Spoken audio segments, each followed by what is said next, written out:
All new Dr. Phill. She wants to lose weight, but her husband's coaching. I'm not demeaning her. You're lazy, you can do better. That's not demeaning her. Isn't helping at all. You're an obstacle, not a helper. Yeah. Don't give me a condescending yeah. If you're so smart, how come you can't get her to do it? And this twin has a beef with his brother. You resent him for losing weight? Not at all. That's a lie. You sent him a text. I wish you would gain all your weight back.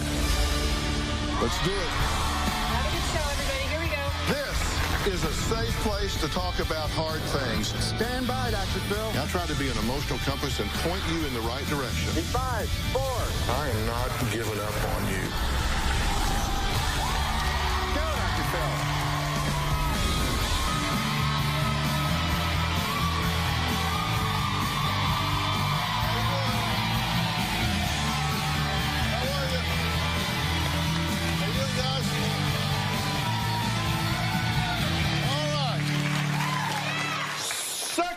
And get off your lazy ass.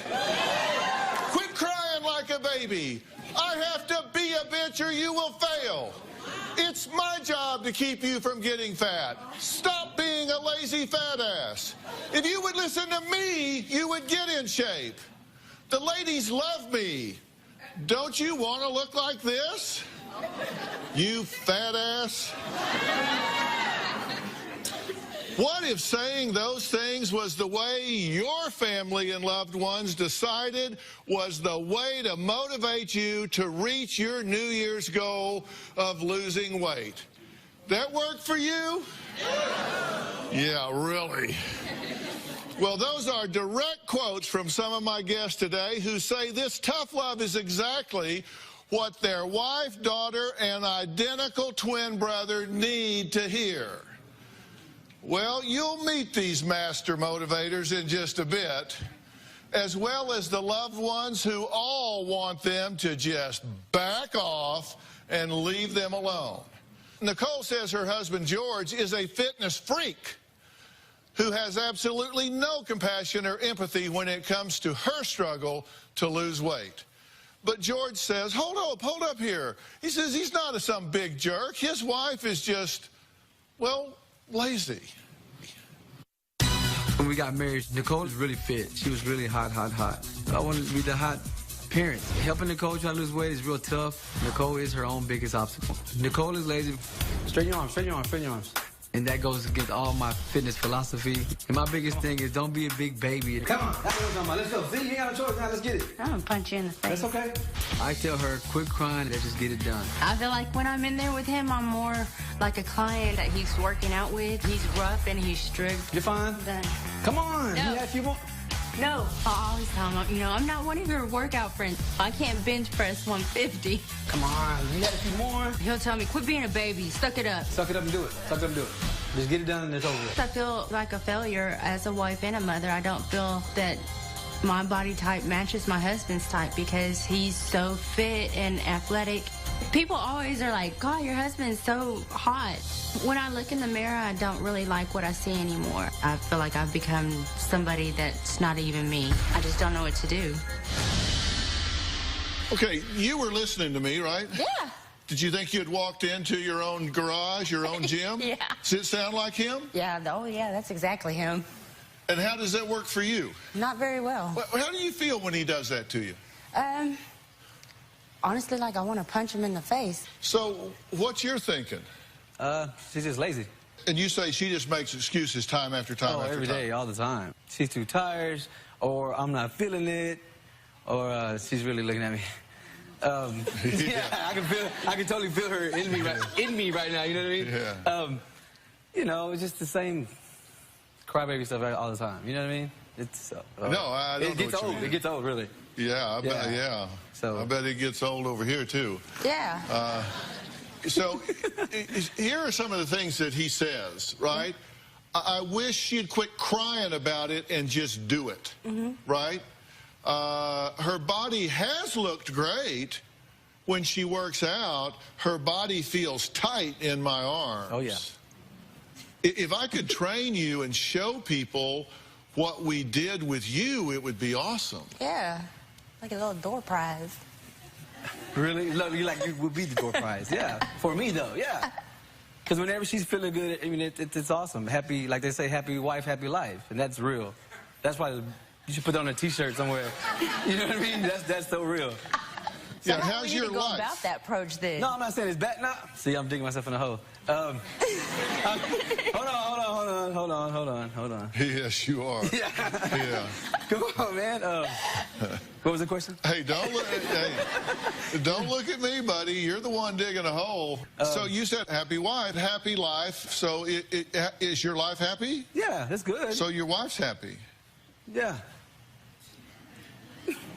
Except for this little working out issue that we have. Yeah, I mean. Yeah, except for this little part of you demeaning her and yelling at her and screaming at her. No. What part of that is no. I'm not demeaning her. Oh, you're not? No, I'm more You're like... lazy? You make excuses, you're lazy, you won't do it, come on, you can do better, you make excuses. That's not demeaning her? What school of motivation did you go to? Well, not as far as that, because she's saying she really wants to get fit, but she's not really doing her full effort. You also comment on what she eats, right? Do you really want that? You don't really need that. You don't really need that, yeah. I've told her that, Dig deeper? Am I too deep? Come on, I'm ready. What you want to do? Help me out a little bit, bro. You know what I mean? Did you drop a barbell on your head or something? On my toe a few times. I mean, seriously. Do you work out at a gym, right? No, I work out at home. Well, you used to work out at a gym. Yes. Why do you not work out at the gym now? I got kicked out. Why did they kick you out of the gym? I scared the locals. You scared the locals? Yeah. How did you scare them? Some grunting, maybe dropping the weights. Yeah. Yeah. So they kicked you out of the gym for working Well, actually, they called and kicked me out. They're like, hey, you can't come back. Okay. Come on. Let me get that one. Come on. So now you work out in your garage. Yeah. How do your neighbors feel about that? They can't hear me because I have the music up loud. Well, that's not what I heard. Because I understand your neighbors make comments because you are so loud when you're working out that it disturbs the neighbors. Sometimes. What is wrong with you? Nothing. Hey, it's all about intensity. I love it. So this is not working for you? No. No. Okay. Have you noticed that it isn't working for her? What you're trying to do with her, you're not working for her? Well, at first she used to say I used to motivate her because it was different for her. It was really intense for her. She liked it, and all of a sudden it got too hard, and then she stopped. Okay. So do you want to get in shape? Yes. Do you want to lose weight? Yes. And when he yells at you and says you're making excuses and you're too lazy and etc., besides wanting to punch him in the face, how do you feel? A wall just goes up, like I'm not listening anymore. Yeah. I mean, because I get real defensive about it, and it's not helping, so we just don't even go there. So why does that not help you? Why does that not motivate you? How does it make you feel? It pisses me off. What he's doing is not working for me. I don't need the yelling, the screaming, the intensity. I don't know what I need, but I know that's not She what I wants need. it to be easy, really. No, I don't want it to be easy. Yes, you do want it to be easy. It's not going to be that. easy. Yeah. No. Yes, you do. No, I don't. Shut up.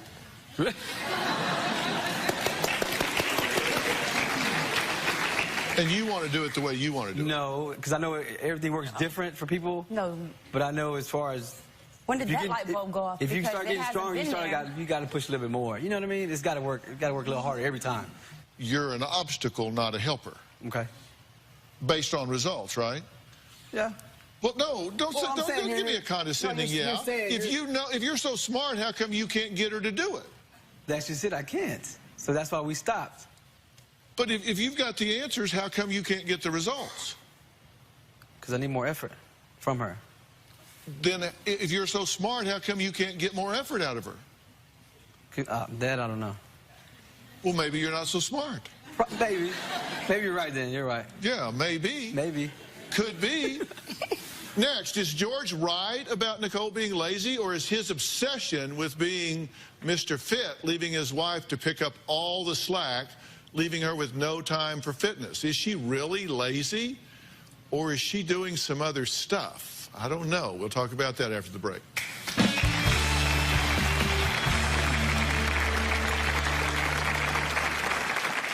My husband, he's just so obsessed with weight loss.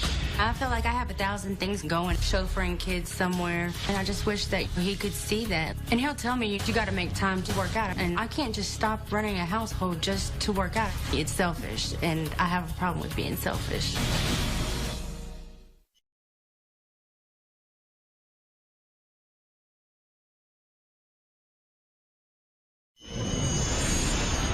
If you would listen to me, you would get in shape.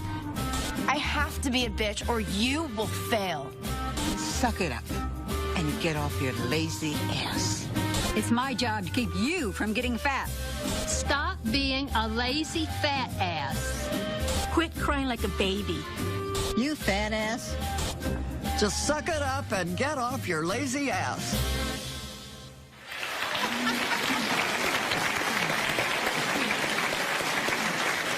Well, that was a little experiment we did with the audience before we taped the show. Thanks. Thanks a lot. I wanted George to hear what he sounds like when he says some of those things to his wife, Nicole. You want to make a change, right? You want to do this. And you want to feel in control, and you want to get in the shape you want to get in. Correct. Okay, and the truth is you've got to have a complete lifestyle makeover, and you've got to decide that you want to do it, right? Correct. And if he supports you in that, then you can do it. You know, people, when it comes time for New Year's, the #1 New Year's resolution each year Lose weight. is to lose weight. Yeah. But get this, only 8% of people keep New Year's resolutions. Yeah. Why? It's hard when you work, and I know from my experience, I work full-time, you know, I'm a nurse, and then when I get off, I'm a mom, and life happens. I mean... You can't do it by willpower. Yeah. And you can't do it because somebody else wants you to do it. I mean, you just can't do that. Guys, seriously, whatever you want to do, you got to decide you, A, deserve it, and B, you want it for yourself. For the first time in 10 years, I've written a new weight loss book, and it's called The 2020 Diet, Turn Your Weight Loss Vision into Reality. And it's 20 key foods to help you succeed where other diets fail. And for the first time today, actually, it's available in bookstores everywhere across America. So it hasn't been available until today, except in a private pre-sale, but it's available in bookstores everywhere today. And I want to tell you something. This book is not going to yell at you. It's not going to tell you you're stupid, lazy, fat. I don't say that she's stupid, lazy, fat. I don't say that. Don't say that. 'Cause it's not going to say you're stupid, lazy, fat, or make excuses. What it's going to do is help you change your lifestyle, change the way you're eating, and start taking advantage of everything that you can do to get yourself in shape. Now, there's a reason that there's 10 years since I've written a weight book, because I've been waiting for something to happen. I've been waiting for a game changer. I've been waiting for a deal breaker since I wrote on this 10 years ago. And there's been a lot of emerging science. We know things now we didn't know 10 years ago. And I've broken this into 3 really simple phases for you, giving you 20 foods, 20 days. And you give me you take those 20 foods for 20 days, I'm going to change what's going on in your body, what's going on in your life. There are some of these foods that this emerging research says are thermogenic. They actually burn differently in your body to make things happen faster in your body. They're time release, so you don't get hungry later. And we've got exercises in there for you. The whole thing is worked out for you. And you can support her in doing this. yeah, I'm with her, whatever she wants to do. But this is not your job. This is not your job. I'm going to take over your job, okay? It's you and me. All right. We're going to do this. All right. He's out. He's out. Now, he can support you in this, but you've got to be willing to stand up for yourself and do this. Do you think it's selfish to put yourself first? I do. Okay, if you're a woman in this room right now and you think it's selfish to put yourself first, raise your hand. Yeah, see, that's crazy, because you got to take care of yourself before you can take care of others. That's true. Right? Yes. I mean, don't you get that? What? What? And that's what I've told her before. Whenever she would always work out and be in shape, she would also, you know, feel better about herself and do more for our kids and for me. You know what I mean? No, you know what I mean. You need to support her in what she's doing. You need to figure a way to get up and tell her, look, you can do this. If she's tired, say, I tell you what, how about this? How about I do the dishes, give the kids the bath, put them to bed, you go to the gym that you're not kicked out of. That would be a nice way that you could support her. Okay.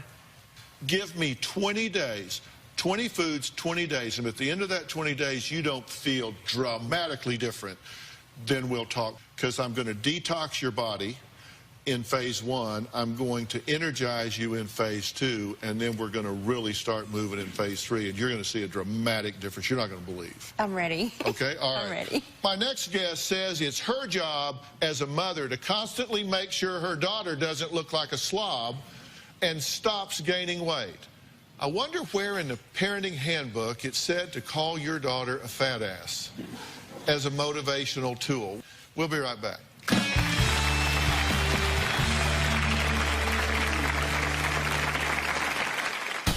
My mother called me a fat ass. I told her, get up off her fat ass and do something. I'll never be able to forgive her.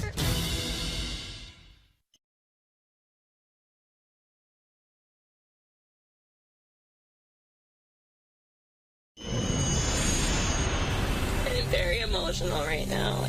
My mother called me a fat ass. It's affected me and my weight. I don't know where to start with it to try to fix myself. It's tough because every day I look in the mirror at myself and think that I'm never going to be beautiful or pretty. I just need help on where to start and try to build my relationship back with her. When I heard that emotional plea from my next guest, Dominique, I had to bring her and her mother, Joanne, here immediately. Dominique says being called a fat ass by her mom is sadly just another instant of her constant comments and criticisms about her weight. But Joanne says although she hates being, and I quote, a bitch, she feels like she has to in order to keep Dominique's weight from spiraling out of control. Take a look.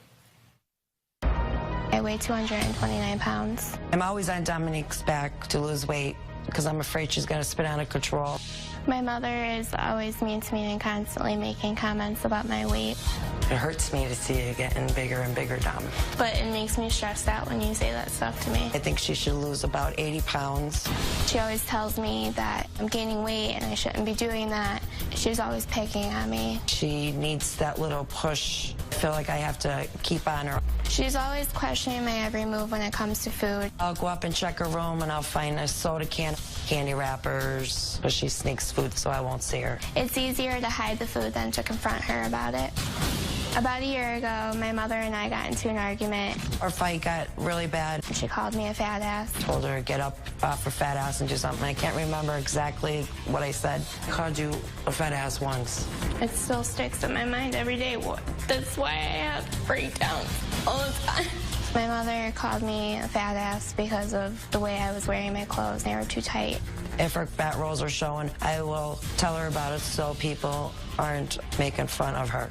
I never thought my mother would ever say something like that to me, and she did. I'll never be able to forgive her. Your mother, in the heat of the moment, was upset and said this to you one time. Yes. Right?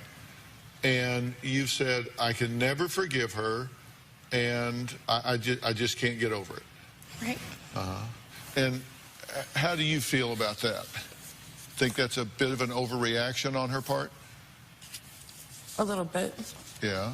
I think I feel just as bad as she does, because after I said it, I realized what I said, and I didn't know it hurt as bad.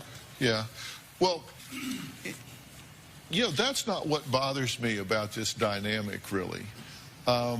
There's a lot that bothers me about this dynamic, because you two have defined this in a way that you blame her for your weight, right? Yes. I mean, just head up, forget that comment. You blame her for your being overweight, right? Yes, I do. Yes. Why? When I was younger, I would always cry like 10 minutes after dinner. Instead of her letting me cry, she'd give in and give me food. So I developed bad eating habits now, and I always want food. Uh-huh. So when you were young, you would cry and she would give you food? Yes. True? Yes. Why'd you do that? Because I felt like I was compensating for her father, not being around for her. So I just gave in to her and gave her what she wanted. And how old is she in this picture? Probably about 5, 6, somewhere around there. Mm-hmm. And when she was this age, she was weighing how much? Oh, probably close to 150 or something. 150 pounds? Something like that. At 5? Yeah. Okay. Now, who was buying the food? Me. Who was preparing the food? Me. Who was presenting the food? Me. But you were doing that out of guilt. You were doing that to make yourself feel better. I guess. You said, I didn't want to hear her cry. I felt bad that her dad was gone. And so if I gave her food, she was happy in the moment. Yes. And so then I felt okay. Yes. So basically, you were doing that to make her feel better. And that made you feel better. Yes. And I know I got her in this predicament, and I'm trying to get her out of it. Yeah. And you want to get her out of it. Absolutely. Yeah. And so now, you belittle her for being overweight. What's she going to turn to when she feels badly? You've taught her the remedy is food, right? Right. Do you comfort yourself with food? Yes, I do. Do you companion yourself with food? Yes, I do.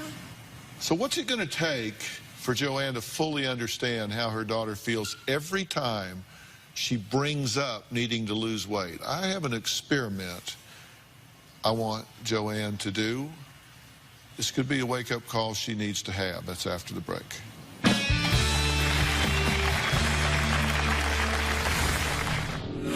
These are things you have said to your daughter. Look at her and read that first line. You used to be so much thinner.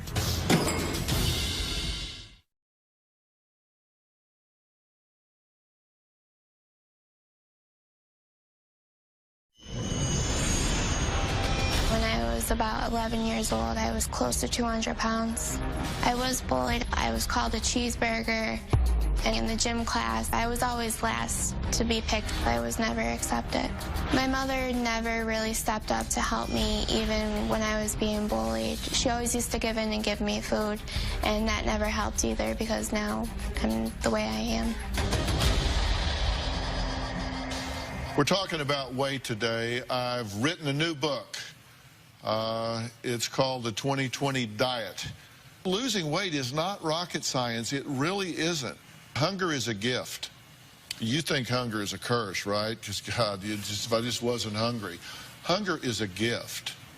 But there are 3 different kinds of hunger. There's physical hunger. You know that. There's mind hunger. That's when you're telling yourself you need food. And there's habit hunger, when you just eat because that's just what you usually do in that situation. Just figuring out those 3 makes a huge difference. I talk about that in the 2020 diet. Are you ready for this to change? Yeah. Do you want it to change? Yes. Because you said, I'll never forgive her. I can't get over this. So you're stuck. Yeah. And she's stuck. We're going to get unstuck today. Come with me. I want you to do something for me. This is just, I see things in pictures. I want you to see things the way I see this in my mind. This is how I see her self-esteem when you do what you do. Here's your daughter. These are things you have said to your daughter. You take this, look at her and read that first line. You used to be so much thinner. That's her self-esteem. Your clothes are getting tighter around your thighs. Look at her every time you say it. You need to change your clothes. Your stomach is hanging out. Look at her. Do you really need to eat that? Look at her. Have you been exercising? Look at her. Read the next one. Go get on the treadmill. Look at her. Get off your lazy fat ass. Look at her. And then the thing you said that stuck with her. Look at her and say it. Fat ass. Look at her. That's what happens to self-esteem when people do the things that you've been doing. You feel it. You know it. It's when people demean you. That's what happens. That is not what you want. But that's where her self-esteem is, on the floor. And instead of hurting her self-esteem, you're going to join me in building it up, and we're going to help her take responsibility and get herself healthy, have a return to health, get herself in shape, and get herself better. We're going to do this together. Okay. You got a new partner. Thank you. All right. Now, you get it, right? Yes. That's what happens when you hear those things, right? Yes. And you know what else it is? It's a really convenient excuse. Did you sabotage her? Did you do the wrong things then? Yes, you did. But you are an adult now. You cannot continue to blame your mother. It is not her fault. Did she do wrong then? Yes. But that was then, this is now. She might have gotten you into pickle, but you got to get out of it. You've got to get out of it. Do you want help getting out of it? Yes, I do. Because I will help you get out of it. That's what I need. The first thing I want to do, particularly with you, is I want to find out where you are medically. I want to find out where you are hormonally. I want to make sure you are okay. And then I want you to do this 2020 plan. I want you to keep a video diary every day talking to me. Okay. I'm going to give you the book. There's even an app we'll talk about later in the show. There's an app on your smartphone. You go to the 2020 Diet app that I'll talk about. You go to. It gives you the menus. It gives you the recipe. It gives you. You don't have to do anything. It is. The dots are so close together. You couldn't screw up, no matter what. You won't believe how fast your body will begin to change. But let's do this together, okay? All right, we got a plan. We're going to talk some more. All right, next. He weighs over 600 pounds, and he knows he needs to lose weight, but says since his identical twin brother started losing his weight, his brother has turned into an arrogant bully who thinks he's hot. And know what? We're going to meet them both after the break.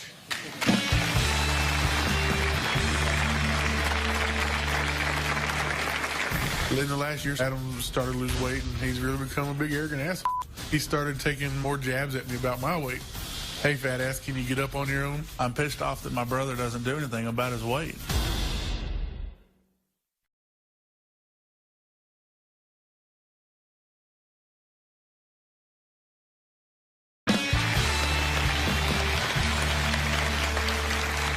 Today's guests all admit they need to lose weight, but say instead of their family being helpful and supportive, they do nothing but criticize and shame them about their bodies and their weight.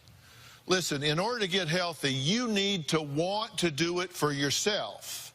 I'm proud to say I've written a new weight loss book called The 2020 Diet, Turn Your Weight Loss Vision into Reality. 20 key foods to help you succeed where other diets failed. And it is available anywhere books are sold. Now, look at what these users of the 2020 Diet were able to achieve. Jesse, 45 pounds. Nancy, 25 pounds. Wendy, 13 pounds. Tisha, 30 pounds. And take a look at Christopher, 31 pounds. Cindy, 31 pounds. My next guest, Charles, could take a page out of their book. He says he is desperate to change his life and lose weight, but the person he says should be helping the most, his identical twin brother Adam, is doing nothing but weighing him down. Take a look. My twin brother Adam and I, we've always struggled with our weight. Right now, I'm 605 pounds. In the last year or so, Adam started to lose weight, and he's really become a big arrogant ass. I'm pissed off that my brother doesn't do anything about his weight. Get up and walk. You being selfish, not thinking about your son or your wife. You don't have to put somebody down about it. You get up and do something about it. He doesn't work out. He doesn't try to eat right. Just like he's just giving up. He just sits around and constantly overeats. Since he's lost the weight, he started taking more jabs at me about my weight. Hey, fat ass, can you get up on your own? Don't rock your ass asleep getting up off the couch. Making fun of me if I need help getting up off the couch really pissed me off. So shouldn't that be a wake-up call to get up and do something about it? He's become one of those kids who made fun of us growing up. He can barely walk. Even when he's just sitting on the couch, it sounds like he's just out of breath. I've offered several times to go to the gym with him, but he always just one excuse after another to not go. Now that I have lost weight, my life, it's improved a lot. I get more attention from women. He definitely thinks that I'm jealous of him, and I'm not. I've had a lot of people tell me how much I resemble Blake Shelton. My friend even made this photo of me and Blake Shelton side by side to show how much alike we look. Not at all. I don't think he looks like Blake Shelton. He's just lazy, and he needs to get up off his ass before he dies. Okay, so what are you shaking your head for? Because I never said that I look like Blake Shelton, and I don't agree with it. It was on his phone. I mean, you saw that, right? Do you look like Blake Shelton? No. You both have two eyes and two kind of a beard. Y'all look. You kind of look a little alike. Well, then I guess you do too. I mean, y'all look a little bit alike. So, all right, look. What's the deal here? Do you want your brother to lose weight? Doesn't matter how much I want him to lose it. He's got to want to lose it. Well, I didn't ask you how he needed to lose. I just asked you what you wanted. Do you want for him to lose weight? Yeah. Are you worried about his health? Yeah. What's your biggest concern about his health? That he's going to have a heart attack or something. You resent him for losing weight? Not at all. That's a lie. That's not a lie. He sent me a text 2 months ago telling me that he wishes I would gain all my weight back. Yeah, that's a bunch of crap because he knows I need to lose weight. Well, why did you say not at all, and you sent him a text that said, I wish you would gain all your weight back? Because I was very proud of him for losing whatever the 100 pounds that he's lost so far. But, I mean, hell, you know, when he brags on himself, it gets old. I mean... Does he? All the time. How? Oh, man, feel my shoulders. They're like rocks. I was told they were. I can't help that. You were told they were? Who told you that? A girl that I was dating at the time. She said your shoulders were like rocks? I can't help what other people say, so... You say he's being a huge baby and he needs to suck it up. I guess I said that. I don't know. Actually, you said, quote, he is being a huge baby. He needs to suck it up, get off his ass, and do something. He just exists. He does nothing other than exist. I'm pissed at him because not doing anything about his weight, he's just selfish. He's not willing to sacrifice his life for his wife, his son, and wife. It is disgusting. He's just flat out lazy. It's actually what you said. Yeah. Is that true? I guess to a point, yeah. So, are you at a point where it's just gotten so far away that you just feel like what's the point? I can't reel it in? Yeah. Because you've lost weight before, right? I did. How much have you lost? I lost 120 pounds about 4 or 5 years ago. If, I don't know how to say, quote, normal person lost that amount of weight, they'd be done. And I was nowhere near done. And, you know, you think, well, it's just easy to maybe not go work out this day or go eat this, and I'll go back to it tomorrow. And when you got down to 380, what were you weighing? I don't know. Yeah. It would have been over 500 pounds. No, it was not. You got such a great memory. Remember how you lost weight and get to doing it. Are you upset about something? No, I just feel like he's just throwing me under the bus and making me look a certain way that I'm not. All I did was repeat things you said. I never said I was hot. Never said that. No, but it's the 30 selfies he takes every outlet.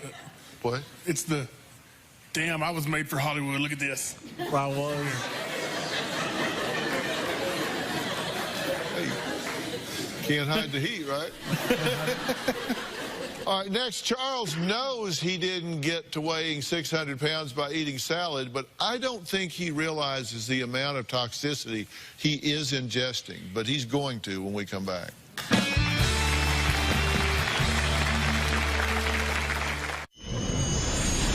My weight affects my relationship with my 9-year-old son because I really don't feel like I can be the father that he deserves to have. He deserves to have a father that can go out and play with him without getting out of breath. I'm ashamed for him to be seen with me in public. Because he's heavy, he doesn't really like to go outside a lot. I wish he could play outside with me. It's really heartbreaking. He doesn't even care enough to get in shape and be healthy so he can be around for both of them. My greatest fear is if I don't lose the weight, that I will die young and my son won't have his father. Guys, look, here's the thing. I understand what's at stake here. And I want to show Charles exactly what he is putting into his body each year. And I'll start out this way.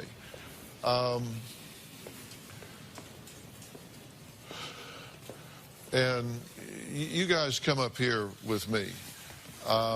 We'll start out, and I want to, this is the amount of fat that you eat per year. Now, we talk about fat in terms of grams. This is 120 pounds of fat. And this is roughly what is the normal amount of fat a person would ingest in a year. This is the amount of sugar that you're taking in each year. This is the amount of sugar that you should be taking in. This is approximately 100 pounds. This is roughly the normal amount of sugar that you should be eating in a year. Here, this is the amount of salt that you're taking in a year. Nearly 20 pounds. This is the amount of salt that you should be taking in a year. And we're not even talking about what the actual foods. We're just talking about sodium, sugar, and fat. What you would lose, both of you, just by changing these things right here is staggering. And I want to help you do that if you will let me help you do it. I want to help you both do it. You know, we look at your family photo. I mean, look at that little boy. Small world right there. Well, I don't want to see this happen.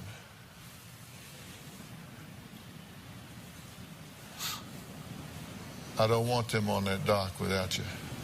Me neither. You gonna take some help? Yes, sir. All right. Next, I have an exciting announcement that will help jumpstart your healthy lifestyle and weight loss goals this year. We'll be right back.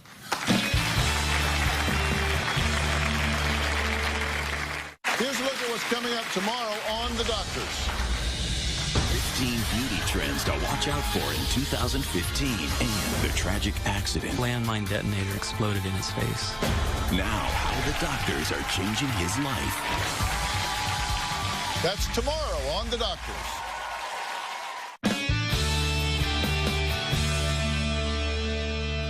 Okay, now before the break, I said I had an exciting new announcement that could help you get a jump start on a healthy lifestyle this year. And I know we live in an environment where we are always on the go. So I'm proud to say that along with the book that we have launched, the 2020 Diet app, you go into it. It's really simple. If you want to look at a menu, you go straight into it. You touch on something, it gives you everything in terms of what it's going to look like, the ingredients, the preparation instructions. You touch it, it gives you the nutrition facts, so you know exactly what you're eating. You can go to the different exercise programs that it has for you. You can get into all of your exercises. We'll actually show you every step of the way what you need to do with the things that you can do at home. On the app, you can track your meals and exercise progress. It even gives you meal reminders in case that you forget to eat, so which I know can be a problem with all of you. If you want to download your own 2020 app, you can go to iTunes and Google Play, and it is free, of course. So it's there. Now, Charles, Nicole, and Dominique, I'm going to get you all started on the 2020 diet today. And to help you with working out, Anytime Fitness has offered to give each of you a gym membership and twice a week personal training, so you've got no excuses now whatsoever. And as I said earlier, my new book, The 2020 Diet, is available anywhere books are sold, and everybody in the audience is going home with a copy. Okay?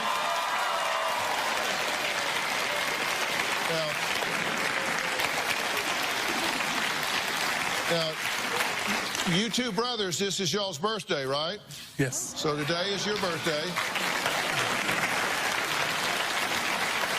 So if your schedule will permit, we'd love to have you stay in L.A. as our guest and celebrate your birthday for an extra night and just have you guys go out on the town and have a good time, and we'll just see how hot you really are on Sunset. All right, thanks for being here. So long.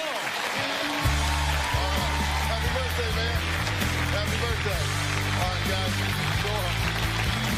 Thanks so much. Thanks, guys. We'll see y'all.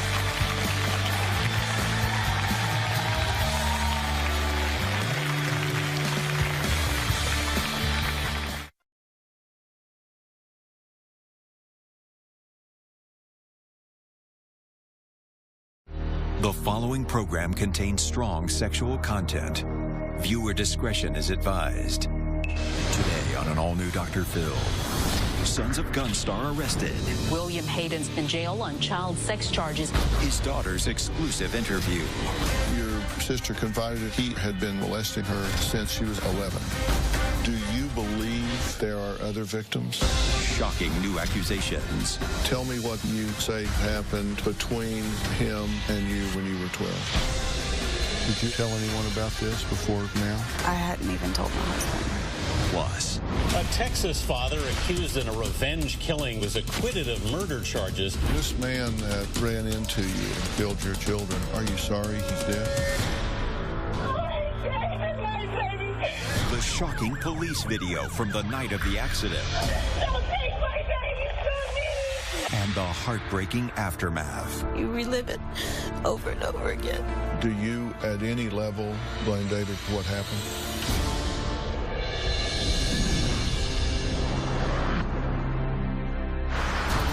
Yesterday, I sat down for an exclusive interview with David and Cindy Barajas. David was just acquitted of murdering the drunk driver who killed both of his sons in a horrific crash. After yesterday's show, our message boards just blew up. So many of you said, I wouldn't blame him if he did. I may have done the same thing myself. But of course, so many of you also acknowledged vigilante justice is not the way to go. Well, that was the debate that I'm sure the jury faced when they acquitted David Barajas. They were deliberating what happened on December 7th, 2012. It started out like any other day for the Barajas family. They had no idea it would end in a nightmare. I was driving. That's when the truck died out, 300 feet from the home. Eager to help their father, the couple's two young boys hopped out to push the car. I didn't ask them to get out. They kind of followed me. So Daddy gets out, the boys get out, they want to help Daddy. They wanted to prove how strong they were. But then, seemingly out of nowhere, an explosion shattered the night calm. a drunk driver slammed into the rear of the truck. 12-year-old David Jr. was thrown into a ditch, and 11-year-old Caleb had lost a limb and was bleeding profusely. He was trying to stand up, and he didn't have both legs. So he fell back down. I remember seeing his leg under the vehicle, but I grabbed his leg and put it next to him. His shoe was still on his leg. By the time police arrived at the scene, the drunk driver who crashed into the boys was also dead, but not from the impact. Someone had shot him in the head. The car and the driver still there? I think so. I'm pretty sure. I need to make sure that they didn't try to leave, okay? Yes, sir. There's a gunshot. There's a gunshot. Investigators immediately suspected the deceased children's father, David, was the shooter. We turn now to a small-town murder that has many asking, was it a revenge killing? Prosecutors say Banda was shot and killed by this man, David Barajas, who had just lost his 2 sons in a crash involving Banda. Did you approach his car and shoot him in the head? No, sir. No, sir. If you didn't shoot him in the head, who did? I couldn't tell you that, sir. David denies pulling the trigger, but I asked him if he was sorry the man who killed his sons was dead. If he, in fact, was driving that car and killed your children, are you sorry he's dead?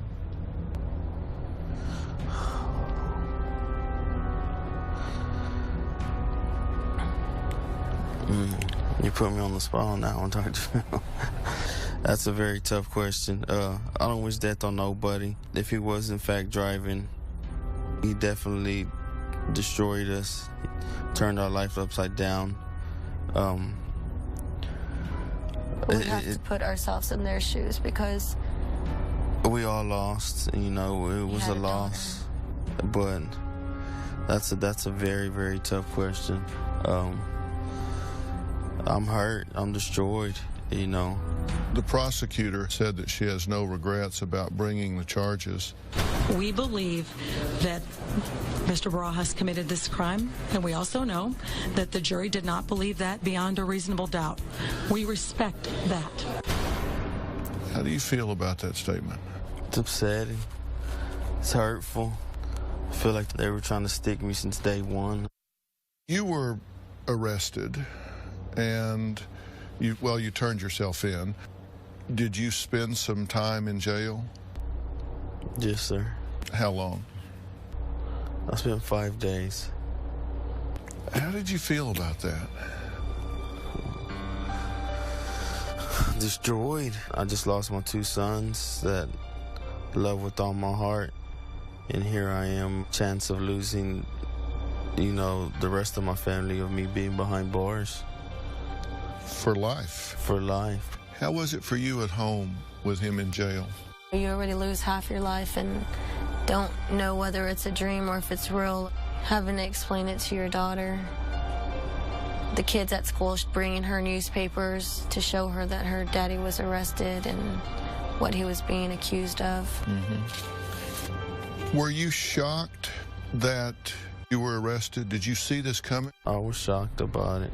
We went in to give DNA tests on a Tuesday with nothing to hide, thinking no harm could come out of it, and then Friday get the phone call that they want you to turn yourself in, that they're charging you with murder. Do you think that was because of the DNA? Because I know at one point they said that DNA consistent with you was found inside the drunk driver's car, and you say that you never got inside that car and that you never made contact. Correct. So how did that blood get in there? I do not recall, sir. There was testimony on how it got in there by the teenage boy. He said when he came to the scene, someone that fit the description of David looked inside the vehicle and it had one blood drop on the inside of the armrest. But the window was up. There was a gap in the door about this far. From the impact That's itself. correct. How did they get this through the grand jury? Well, I believe at that time that the grand jury had limited information. The lead investigator in the case, he testified that on the night that this happened, that he considered David a suspect and no one else. He believed he had motive, opportunity, said he was obviously angry at what happened, and then they went forward with that. But, you know, you gotta have motive, opportunity, and means. He certainly had motive. No one can deny that. But he didn't have the means. There was no gun. There was no gunshot residue. But nonetheless, he got charged. And their theory was that he left the scene. Yeah, that's what their theory was, and they maintained it throughout the trial, even in closing arguments. Did you ever leave the scene? No, sir. I believe that this wreck would have happened a mile down the road, that they would have never charged Mr. Barajas. But it was because he was so close to the house. He was so close to the house, really about 100 yards from the house. When this went to the jury, how long did they deliberate? Well, it's our understanding that they deliberated 3 hours, but we've had some recent information that the jurors in the case, they made a decision within 2 or 3 minutes after going back in the jury room to deliberate. If this was a crime of passion, a crime of rage, doesn't common sense tell you that that person would empty that gun into this person and not deliver a headshot and walk away? Yeah, I mean, no doubt about it. So they were asking the jury to believe that this man left his mortally injured sons unattended and left the scene to empower vengeance. You got it. Did anybody see this man with a gun? 50+ people were at that scene, and not one person saw David with a gun. Not one. Did he get indicted just because of the common sense approach that a lot of people would say, hell, I might have shot him if it had been me? They indicted Mr. Barajas before they got one piece of DNA back. Why were they rushing to do this? Why not wait and build a case? I just believe that they thought that they had their guy that night. These police officers testified that during trial there was unknown male DNA underneath the fingers of the dead guy. Not only that, though, in the driver's seat was found someone else's cell phone. In the passenger seat was Jose Banda, his cell phone, and his shoes. All of the blood with regards to the gunshot wound to the head was concentrated in the passenger side airbag. Who shot Mr. Banda? Coming up. You sit there and wonder, you know, why didn't God take us instead? Do you, at any level, at any time, blame David for what happened? Who shot Mr. Banda? Somebody definitely shot Mr. Banda, but it wasn't David Barajas. You know, the thing that bothers me, all of a sudden now you're fighting for your life and freedom. Your home is disrupted a second time now. You lose 2 boys. Now he's under indictment. Did this interfere with your ability to grieve your sons? I felt like committing suicide. I couldn't really face it that my 2 sons died over somebody's actions of being drunk and careless, and here I am still alive. It hurts me. Do you blame yourself for being on that country road that night? I don't think that there's a parent that doesn't sit there and blame themselves. What ifs, all the what ifs and could haves and should haves, and why didn't we? At times I do. You sit there and wonder, you know, why didn't God take us instead? Do you, at any level, at any time, blame David for what happened?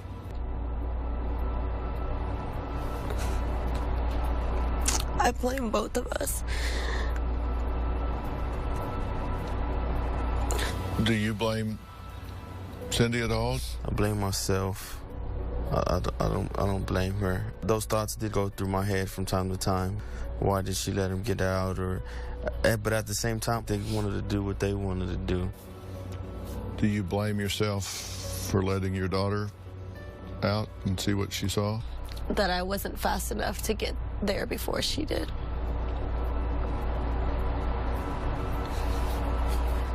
You relive it over and over again. And if I have to, I can only imagine what goes through her little mind. She's one of those that just, you try to talk to her about it and she says, I don't want to talk about it. She sees me crying and she'll come up to me and wipe the tears from my face and tell me everything's going to be okay. We're going to see them again one day. Do either of you hide your emotions from her? I do. It's harder for me to hold it in than it is for him. He holds everything back. He goes to the cemetery by himself sometimes just so that he can have that time alone. I wish that he'd express himself a little bit more, but I see the pain in his eyes. And I know he hurts. I let him down. I did let us all down. Not just my wife and my kids, but I feel like my mother, my father. My sons are gone, and I miss them, and I love them, and I want them, and, you know, so much I want to say to them. It doesn't seem real, even though it's closer to 2 years, and when it happened, it felt like the world was coming to an end. I would like for you to walk me through the dash cam video, because I think it speaks volumes. There are moments in that police video that were just too difficult for David and Cindy to relive. We wanted to be sensitive to that, so we asked that they step out of the room while I talked to their attorney. This is him pulling up on the scene, right? This is the very first officer that arrived at the scene. This is the first responder. Okay. And that's the impact vehicle there. You can hear Cindy screaming in the background. I gotta figure out what's going on. Oh, David, my baby, I love you, baby. Please go home. What my boy? Please no, don't take my baby from me. I'm gonna take you. I'm gonna take you. They're coming for the EMS. Kids are in bad shape.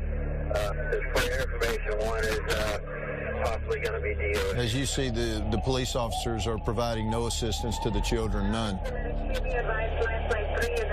Well, this was actually, this video was the second responder. Okay, this is the second responder. It was. Caleb don't have legs. David don't have legs. Don't calm down. Calm down. And David's over there working on Caleb, trying to save his life. Okay, that's him right there to the left. That's correct. Okay. When I first saw it, Dr. Phill, I was disgusted by it. I was really put off by it. And I thought, these guys aren't helping these people. They're not consoling the mother, the father. They're not helping the children. They're just casually walking around the site with a flashlight. What is the chance that Mr. Banda was not driving that car and, in fact, was dead by the time that car arrived on the scene? I mean, that was my theory. I said, hey, I believe this guy may have been dead before the teenage boys got there. Because they have the passenger door open with Banda partially hanging out, and then they have the back passenger door open, where it looks like someone fled out of that door. Plus the whole concept of someone else's cell phone being in the driver's seat. Coming up. I'd be lying if I said things are perfect between us. It's been really tough. It's definitely put a lot of stress and strain on the relationship. We now return to Dr. Phil's exclusive interview with David and Cindy Barajas. How are you two doing as a couple? You know, it's hard, so we try to talk about the memories that we do have of the boys, and I'd be lying if I said, you know, things are perfect between us. It's been really tough. It's definitely put a lot of stress and strain on the relationship. But we're here, we're strong, and we're determined to keep going. Well, that brings us to a point about what do you do now? What about your daughter? And I do want to talk about where you go from here and try to help with that as much as possible. We're going to offer some professional help to y'all back home with your family, just as our gift to y'all to help you get through this. Because I can tell you that when this type thing happens, the risk of that marriage failing across time goes up dramatically. I'll tell you what worries me more than anything. Children have a unique ability to figure out why everything is their fault. They just do it. And wouldn't you hate to find out years from now that your daughter had suffered for years thinking, I was the one that wanted to go to the restaurant? And that's why I think it might be worthwhile to get some help and take a look at this. So I'd just like to talk to her for a few minutes, if that's okay.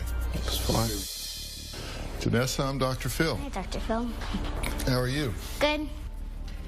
Well, good. I just wanted to meet you and say hello and talk to you. Do you know why y'all came out here to talk to me? About the accident. Mm-hmm. About the accident. I'm so sorry that that happened. I really am, and I'm so sorry that you lost your brothers. Do you think about them much? Yes. Yeah. What do you think? What do you think about?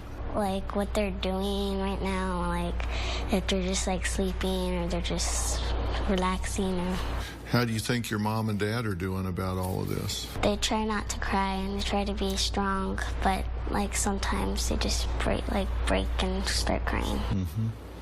And how do you feel when they break and start crying? Like I feel sad. I go up to I hug them, tell them everything's gonna be okay and that they're in a better place now. Do you ever cry about it? Sometimes, like when I'm feeling lonely. Well, you know, sometimes kids have to tell parents how to feel. For you to go and tell your parents, you know, it's okay and it's going to be all right, really helps them a lot. Sometimes when maybe you see your mom crying, for example, that's not necessarily a bad thing. Because if you keep it inside, you can just kind of get all tense. And if you let it go and cry, then that relieves the pressure. You know, it's like taking a big, deep breath, like, you know how that feels sometimes. It relaxes you. Mm-hmm. I really hope that you guys will celebrate them. Like at Christmas, you know, I'd make sure that I had their pictures around. I would make sure that you talk about them. The worst thing you can do is not talk about it.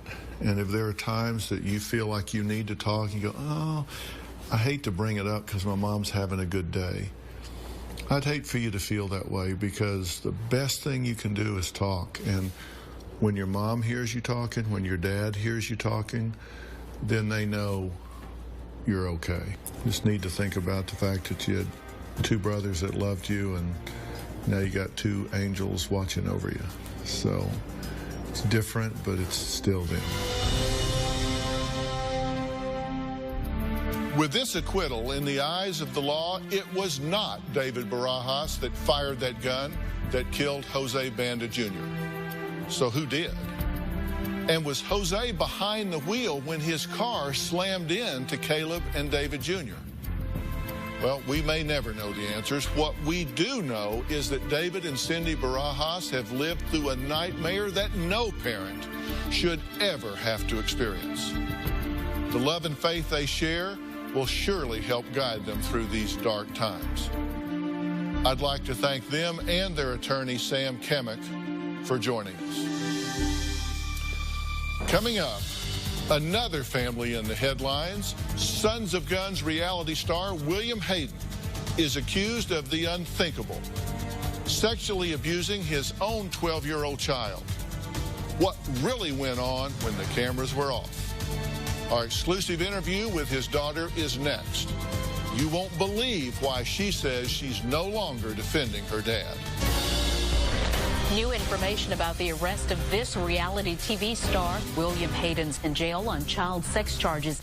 What did this personal assistant allegedly see? The report says that she saw my father leaned over my sister, kissing her passionately, undressed.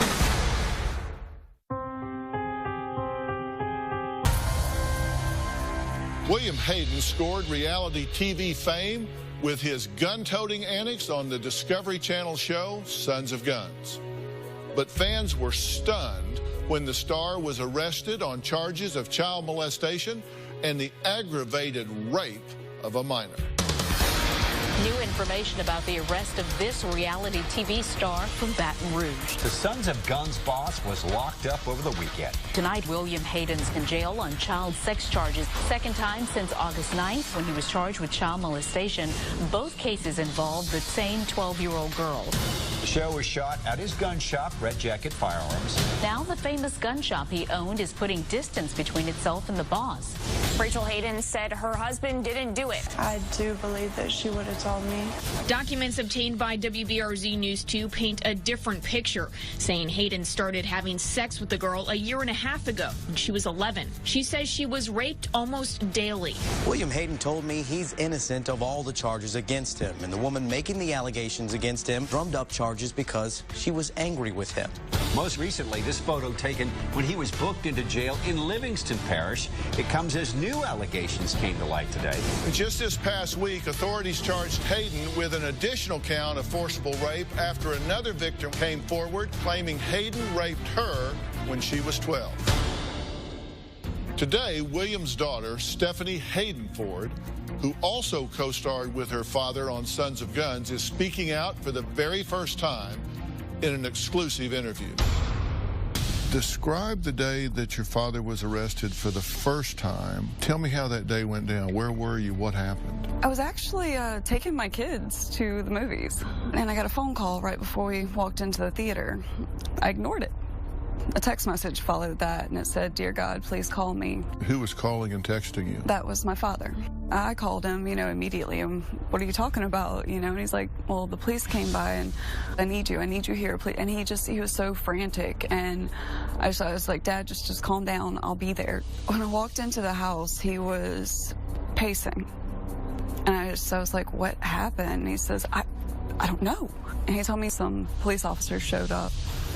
And started asking a bunch of questions and wanted to take my sister downtown to interview her. I don't want to use her name because she's a minor, so I'll refer to her as your little sister. Yeah. He said they took her. Did they give him any explanation? As we got to talking, it came out that it was sexual abuse, and that took me back at that point. I just wanted to see my sister. As soon as a car pulled in the driveway, I bolted to the door. And when I saw her, she seemed fine. Did he say how they had gotten alerted to any alleged misconduct? He immediately started to blame an ex-employee of ours. But this woman wasn't just a regular employee. She's a family friend, a very dear friend of ours that we love very much. And that upset me. So at that point, you're believing your father and your little sister? I believed my sister. I had to. I just always had a little thing in the back of my head that told me to, to be leery. And he says, I don't know why, but I think this ex-employee is trying to cause trouble. It kind of came out through the police officers asking questions that she had let herself in and things like that. She was a personal assistant of ours. She had full access to the home. Right. It wasn't unusual. What did this personal assistant allegedly see when she let herself in the house? The report says that she saw my father leaned over my sister, who was laying on the couch, kissing her passionately, undressed. Who was undressed? My father was. Was your little sister dressed or undressed? She was dressed. It seemed to be as if it would have been right at the very start of something. Since she reported this, she's gone into hiding. Why would she go into hiding? Because when all of this occurred, there was multiple death threats that were put out on her and anyone else involved that decided to speak out against him. Mm-hmm. Death threats by who? By him. So you say he threatened to kill her. And this is all alleged because it hasn't been proven. At some point, you say your sister came out with a very different story, one that detailed some very inappropriate behavior. Yes. This was said to who? Her grandfather. He started hearing crying, bawling, screaming, and she came out just falling. He was, baby, what's going on? And she finally looked at him and said, you know, I've got to talk to you. I've got to tell you, you know, he did these things to me. And he took her immediately to the hospital because her biggest fear was that no one's going to believe me. Everyone supports him. Unfortunately, one of the biggest things in this has been that we are in the public eye. So she's seeing all of these things online, that people are supporting this man and that everybody's buying the story about the disgruntled employee just trying to take him down, and she really felt like the world was against her. Now, according to reports, she said that he took her virginity in 2013, and she claims that she was raped by him almost daily, but did not report it because he had threatened her physically. And I now believe that. She's told me a lot since then, and there's been a lot that's come to light. A lot of my memories from being a kid have come back. At that point, I knew I was against him. And the entire time during this whole thing, he had been saying, and he's always said, if you're not with me, you're against me, and I'll take down the world if it's against me. Coming up. You've done statements, you've gone on television, you said not true, but you now come forward to say that's actually not true. How old were you when you say he was inappropriate with you? We now return to the Sons of Guns reality show scandal. The daughter speaks out. It was on the 9th that you gave a statement that said there was never any impropriety in our home. He was and is a good father. Yeah, he asked me to make that statement. And you did? Yes. You spoke to a news station in Baton Rouge. That's right, I did. Yeah, I have the clip. Let's look at it. It's taken a toll on her, and honestly, that's what I'm the most upset about. Who does that to somebody? Hayden's family members say someone they used to have a strong relationship with is spreading lies because of their notoriety. Honestly, man, it's turned into more of a media nightmare and letting people know that it's just not true. I mean, you're in the spotlight and people know that they can put you through this, so they will. And that's how I felt at the time. I really did. Well, he was arrested that day again on the 26th. Yes, he is in jail. You've done statements, you've posted things, you've gone on television, you said not true, never any impropriety. Nothing's wrong, but you now come forward to say that's actually not true, even about you. Your sister confided in her grandfather that her father had been raping and molesting her since age 11. How old were you when you say he was inappropriate with you? I was 12, same age. Same age. Mm-hmm. So this would have been about 20 years ago. Yeah. And I know it's painful to talk about. Tell me what happened between him and you when you were 12. He came into the room and he was really drunk and he sat down on the bed. I asked him, I was like, "You okay, Daddy?" You know, he was, "Yeah, Daddy just doesn't feel very good. Why don't you come give me some love?" I went over there and I gave him a hug, you know, and he snuggled down into my chest. He had me sit on his lap, you know, and I just wrapped my arms around him and, you know, just hugged him. And then he started to kiss at my neck and things like that.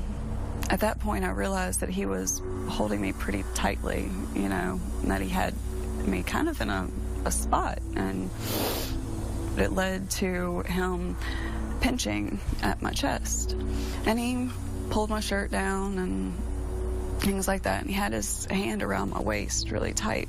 I just kept trying to shake him off, you know, and he started to talk about, you know, the shape of my breast and things like that.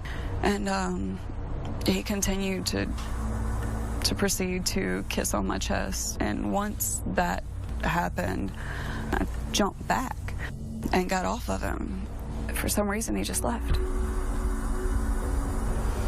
And he never touched me again like that. Did you ever tell anyone about this before now? No, it wasn't until my sister told me the truth about, or what she said happened.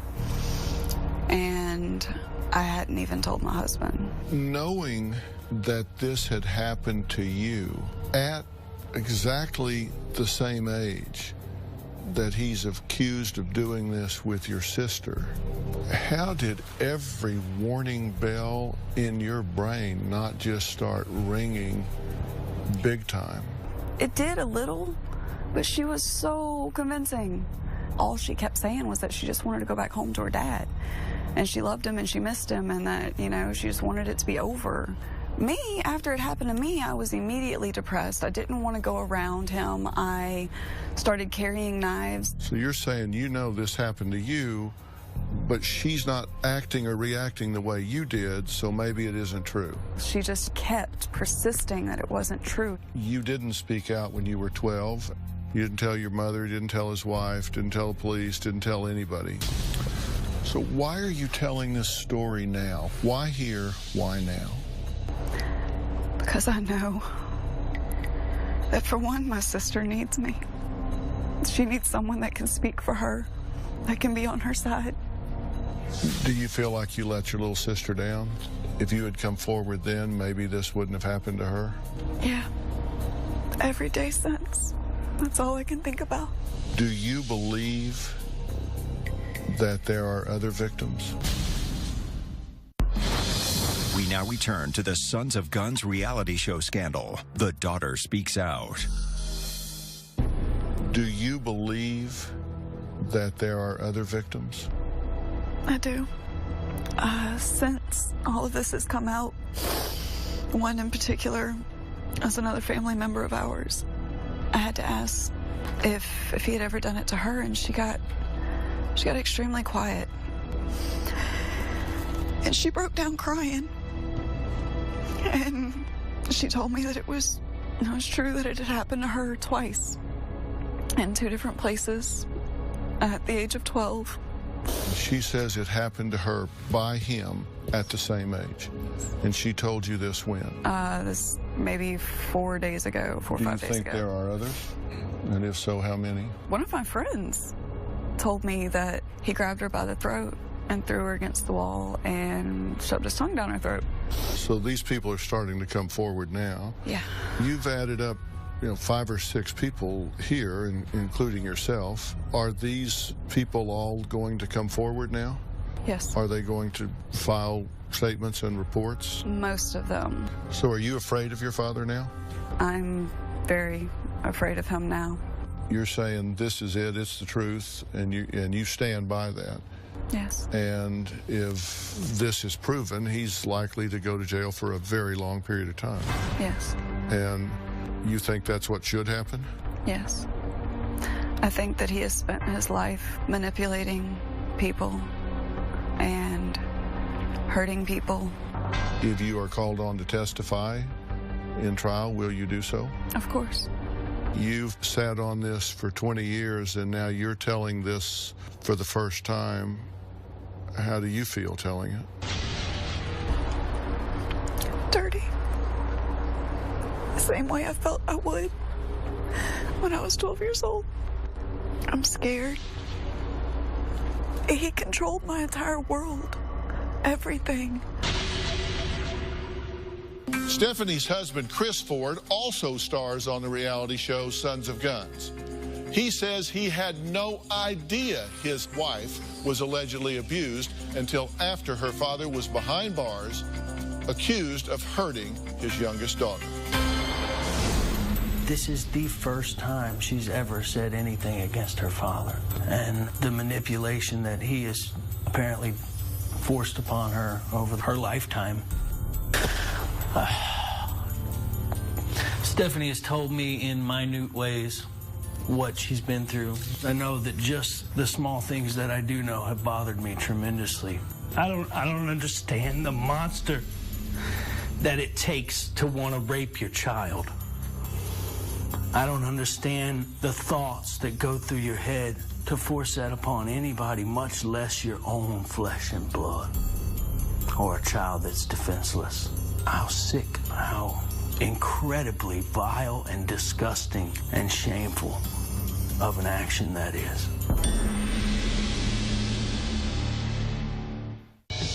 You're coming forward now, telling your memories of what happened. There are a lot of women and young women watching this right now that will be inspired by your courage. You know, when you come forward, you find out, wow, I'm not alone. Yeah. It took a lot of courage to come here today and talk about this, and I'm glad you did. Thank you.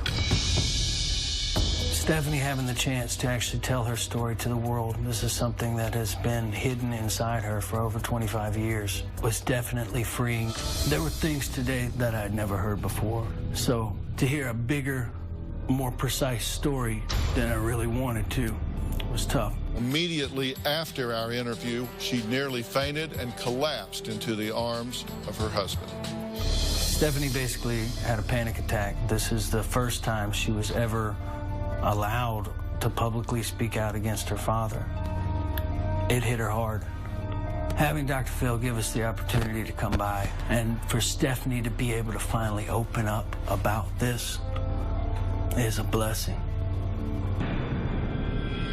Now, we reached out to William Hayden's attorney and did not hear back by our broadcast deadline. Again, I'd like to thank all of my guests today for having the strength to share their stories. If you feel that you are in a similar situation, there is help available. Please go to drphill.com, click on the links there that offer you help.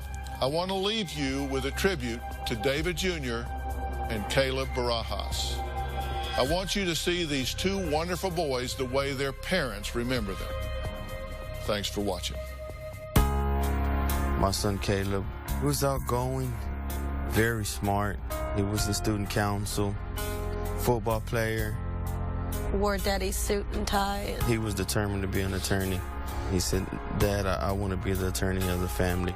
David liked music, and we brought him to the Hollywood and Beverly Hills bit. He just thought to himself, Mom, either music or producer or something.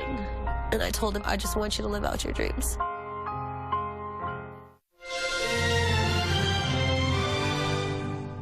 Today on an all-new Dr. Phill, the story that made national headlines. Their live-in nanny refuses to leave. The media dubbed Diane the squatter nanny. For the first time on television. She said you just laid around and did nothing. That's a bald-faced lie. Mother and nanny face off. You yelled at me and told me I was a dog. Did you try to drive her out? No, I didn't. I mean, did you blast her with music? That either happened or it didn't. A Dr. Phill exclusive.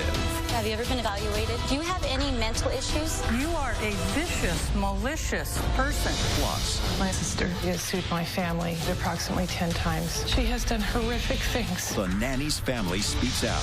You tried your best to break me, and I am still standing. It's time for you to stop.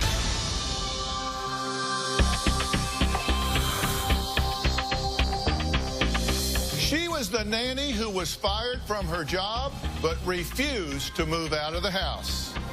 You've seen the story. It made national headlines when the unthinkable happened to a family, and it has people all over the country talking.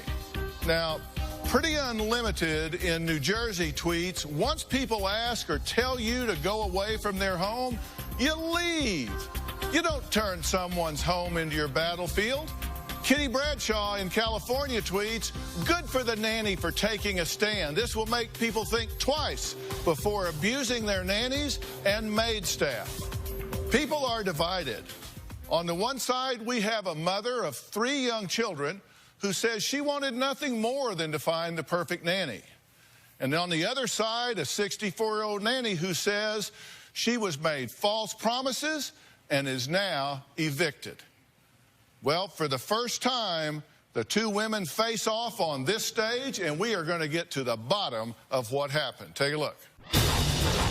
The local couple says their live-in nanny is no longer welcome, but refuses to leave. They say it's hard to hire good help. Well, guess what? It's even harder to fire bad help. Marcella and Ralph Bracamonte hired the 64-year-old woman to help with their 3 children. First couple of weeks with a nanny were good, and then they say she just stopped working. The couple took Stretton to court, but a judge ruled against them on a technicality and said they needed to file the legal papers again. I'm now a victim in my own home, and it's completely legal. Stretton was not talking at first, but she has since lashed out at the family. When I was working there, I didn't get lunch breaks. I didn't get coffee breaks. Basically, I was working 24/7. She wouldn't do anything. She stayed in her room 90% of the day, so I really did try to work with her. She's moved out, at least for now. We found nanny Diane Stretton late last night hiding out in her car. We just want to hear your side of this story. They have lied so much, and they have been so mean-spirited in harming me when I gave them way more. I gave them 4 to 5 times what they were entitled to, and then I get treated like this. Well, the mom in the middle of this mess says all she was looking for was someone to love on her kids and be part of her family. So she posted an ad on Craigslist looking for a live-in nanny. I hired a nanny to help my family, and it turned into us being victimized. My husband works quite a bit. I have 3 children. I was trying to start a new business. It just became overwhelming. I went to Craigslist. I had 3 people respond to it, and I corresponded with Diane. She seemed the best out of the 3. I met Diane. I asked her for her driver's license and her social security number. I did a background check. I asked her to write down 3 references. All of them gave her rave reviews. When I decided I would hire her, I promised her room and board. Diane's performance at first was good. It all went downhill after 3 weeks. According to Marcella, the nanny stopped working, stayed in her room, lounged on the couch, and just did nothing all day long. Finally, the family had enough, and that's when they say things turn scary. Past 3 months with Diane have been an absolute nightmare. She stopped doing everything altogether. So this is the room that Diane stayed in, and that's the chair that she sat in for over 8 hours a day. Once I asked her to leave, and she looked at me with that grin of, yeah, right kind of look. She said, if you want me to leave, you'll have to evict me. She slammed the door on me. It sent a cold chill down my spine. I got nervous because a woman that is now hateful towards me is sleeping right across from my child. She tried to go in my boys' room and scare them, try to torment them. I learned that she ended up grabbing my son, throwing him to the ground, and he hurt himself. It just still makes me sick to my stomach. Diane held us hostage in our home. I was scared and angry. This woman is a bully in every way, shape, and form. So this is the bike lock that we would put on our fridge because we were scared of Diane and what she could do. She might poison our food. Some nights I wake up still a lot, 3, 4 in the morning, just listening for any sound. She'll never stop. This room needs to get blessed as soon as possible. I don't think that Dr. Phill is going to be able to get anything out of her. Why? Because she's not right in the head. I think she's a danger to society. She literally is a homeland terrorist. This is my home. This is where we're supposed to feel safe. And I had to sleep with one eye open. Okay, so it's good to meet y'all. You posted an ad on Craigslist. Yes. And a lot of people would say not the best place to look for somebody that you're going to put in your home because you don't know much about those people. But did you check this woman out before you hired her? I did do a background check. I have hired a prior nanny before off of Craigslist, and I had her for 2 years. And she was amazing, and we're still friends. Well, here's the Craigslist ad that you put up looking for a nanny. It says, when I leave for a couple hours at a time, I need someone with my children. I need backup on keeping my house clean and getting the start on meals for family. I'm looking for someone long-term who preferably gets a retirement, who wants to be part of a family. There is no pay, just room and board. Mm-hmm. And how many responses did you get? I got 3. You got 3? 3. And did you interview 3? I did some phone interviews on the 2, and I decided not to go further on the 2, and then talked to Diane, and I wanted to meet her. The deal is no pay, but room and board. Right. And that was because I was going to be doing my work from home. and I was trying to start a business, and so I was going to be home a lot. Things went along okay for a while. How long? About a good 3 weeks. Okay, and then what was your first sign that this isn't going to work? Why I say she was good the first 2 weeks was because she was very hands-on with my middle child. They were awesome. But besides that, she didn't do anything as far as help me cook, help me clean.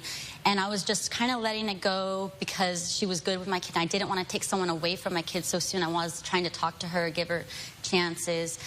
And then when she got real comfortable with my 4-year-old, that's when I started to see the negative part of her come out. That's when I started to see she started getting very rough with him, as far as verbally rough with him. When I told her to stop, she completely withdrew herself and started staying in her room. And she might come out to wash a few dishes after that. After a couple weeks after that, she stopped washing dishes altogether. It's just a lot of things were changing, and I just had to step in and say something. Okay, well, I think these are your expectations of her as a nanny, to keep the kids busy doing schoolwork, arts and crafts, reading, music, writing, playing in the yard or swimming, an hour of TV allowed, and then Bible study. Those were kind of the things that you valued. That was the, yes, that was the last list I gave her. There was another list, and I didn't keep it, I'm sorry. I had given her a list of duties as far as helping me cook, prepare meals, which was on the ad, the Craigslist ad. Help me prepare meals, help me clean. These were things to help to keep the kids busy. But she wasn't doing any of it. So she wasn't doing what you listed in the ad, and we saw the ad earlier when you said help you get meals started. And yeah, she was never there to help me prepare the meals, but she was there to eat all the meals. Okay, so did you give her exact hours of what you expected as a nanny? I didn't give her exact hours because the hours always changed. I felt this was a very casual agreement. I didn't think it was going to get litigious in any way. It's not working out, and you asked her to move out. Yes. And what happened? I asked Diane to sign a last chance letter, and that was giving her either a shape up or 30 days. And she said she wouldn't sign it because it was illegal and slammed the door in my face. So then I went and I wrote, okay, well, you have 30 days to leave, and if you stay after 30 days, you have to pay rent. And she didn't want to sign that either. And then I said, then you need to leave for insubordination. You're out now. You get out now. And she says, I don't need to leave. You can't make me leave. You'll have to evict me. Here's the letter. You said, I have been very disappointed in your services. You act like you're a visitor in my home. You are not. You are hired help. Here are your duties. Out of your room by 8, Monday through Friday. Help care for all children, making lunch. Help with all duties, cleaning, cooking, trips with kids, and anything else mother asks. I will say it's time to clean the house. I want you to steam clean all floors, clean your room, and clean your bathroom. I will inspect. She didn't want to agree to that. Okay, so then you said, all right, I want you to leave. And she says no. So you went through a series of things to get her to leave. You mistakenly gave a 3-day notice to perform or quit. Yes. And the reason I say mistakenly is that wasn't what you intended, because that gives her a chance to improve, to perform, and you wanted to stop, not mediate at that point. Yeah. So then you gave her a 3-day notice to quit. Yes. Okay, and then the police were called because she wouldn't leave and you wanted them to remove her from the premises. Right. Okay. Then you taped a 30-day notice to her door. You said, okay, if I got to give notice, I'm going to... No, it was not 30 days. You did not tape a 30-day notice to her door and put it under her door? No. Well, I did, but I told her this doesn't count anymore. The 3-day notice is now what it is. So you did give her a 30-day notice? That was the first one. And when I found out, I'm just trying to make a list of what you did. The 30 days was the 30 days. I'm sorry. There's just a lot of information. I'm starting to get a little confused myself here. A little hard to track. Yeah. When I found out that I could actually do a 3-day notice to quit, that's when I said, well, scratch the 30 days. I want you out now. So I'm going to give the 3 days. And that's what happened. Let's take a break. Mom Marcella and Nanny Diane have not talked face-to-face since the nanny was kicked to the curb. Well, Diane is here. We'll find out what she has to say when we come back.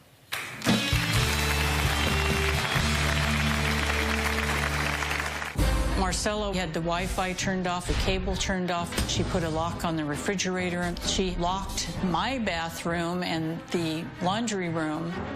You do not ever cross Marcella. Nobody does. And later... You also yelled at me and told me I was a dog. Get back in my room. I would never tell you to get back in your room. I'd say get out of my house. As we learned more about Diane, we started to find all the things that she had done to other people.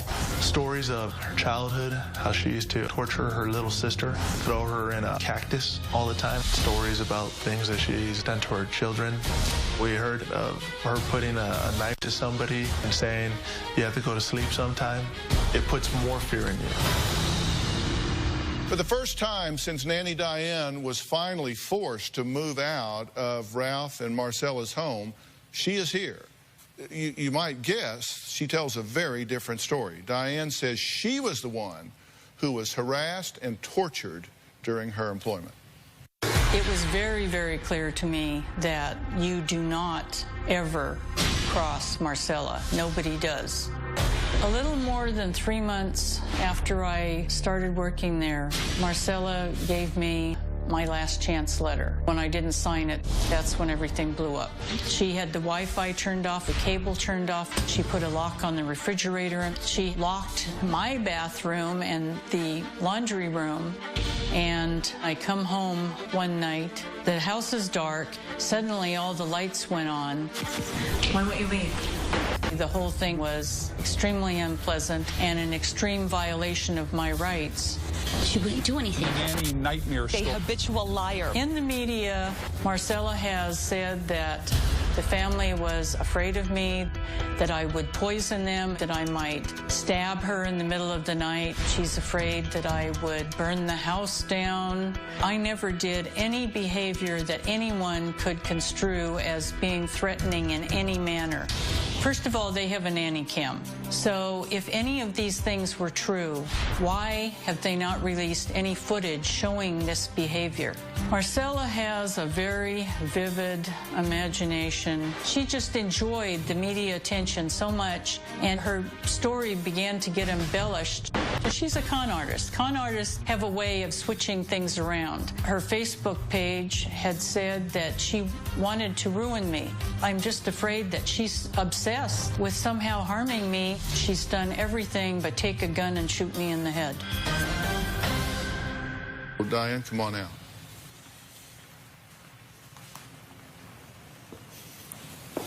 Diane, Dr. Phill, how are you? Nice to meet you.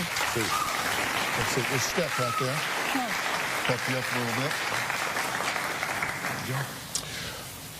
What's your reaction or comment to anything that you've heard so far? I just have a question why she could have notes and I wasn't able to bring any.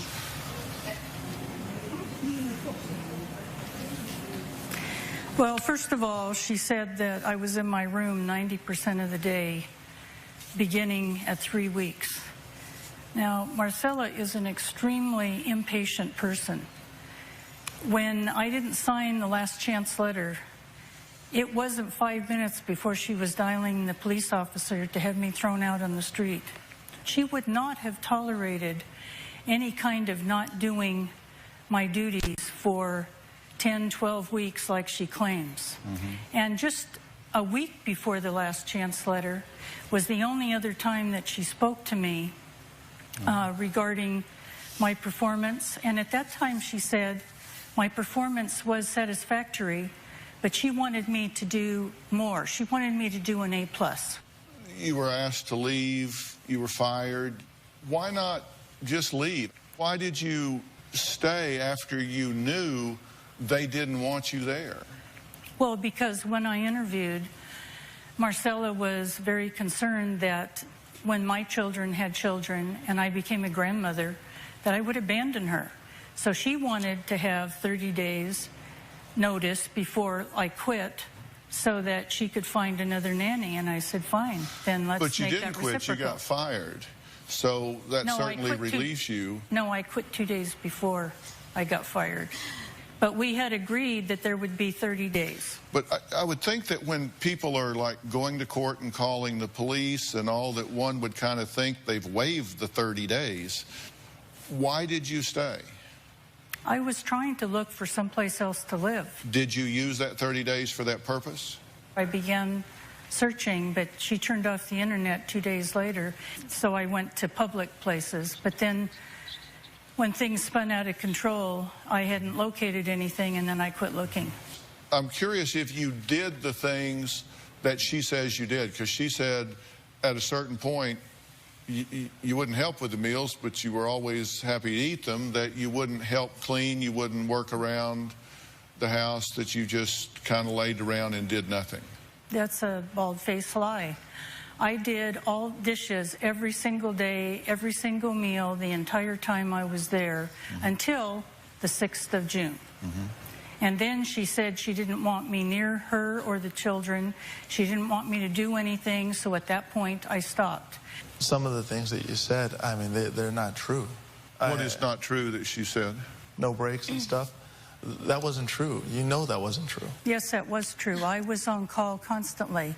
In fact, I gave the show some of Marcella's texts where I was expected to do things at early in the morning and late at night.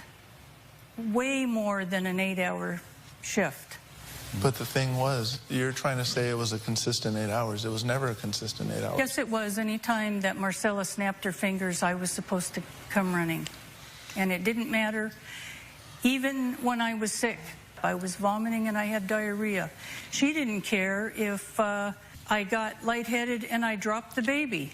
She just knew that she wanted to go out and party. So she came home, dropped the baby off at 1 o'clock, and it was my problem, whether I was ill or not. I'm so sorry that you feel the way that way. I really do. I really feel like we made you part of our family.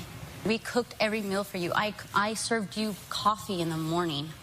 I made you a Mother's Day meal. We ended up inviting you to parties with us. No, you made that for Marcella. No, I just happened to be I made it for you as well. I told you Happy Mother's Day. We told you, my kids told you Happy Mother's Day. If you had just done the bare minimum, you would still have a place over your head. I did do way beyond the bare minimum. And you threw a tantrum like a child when I asked you to shape up.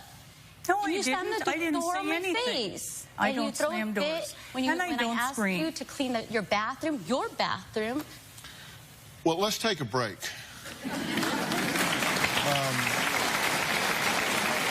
When we come back, I want to talk about what was in the letter that Diane sent to Marcella that caused Marcella to feel like she was being extorted. Plus, what happened to the nanny after she was thrown out of Ralph and Marcella's house with no money and no place to go. We'll be right back.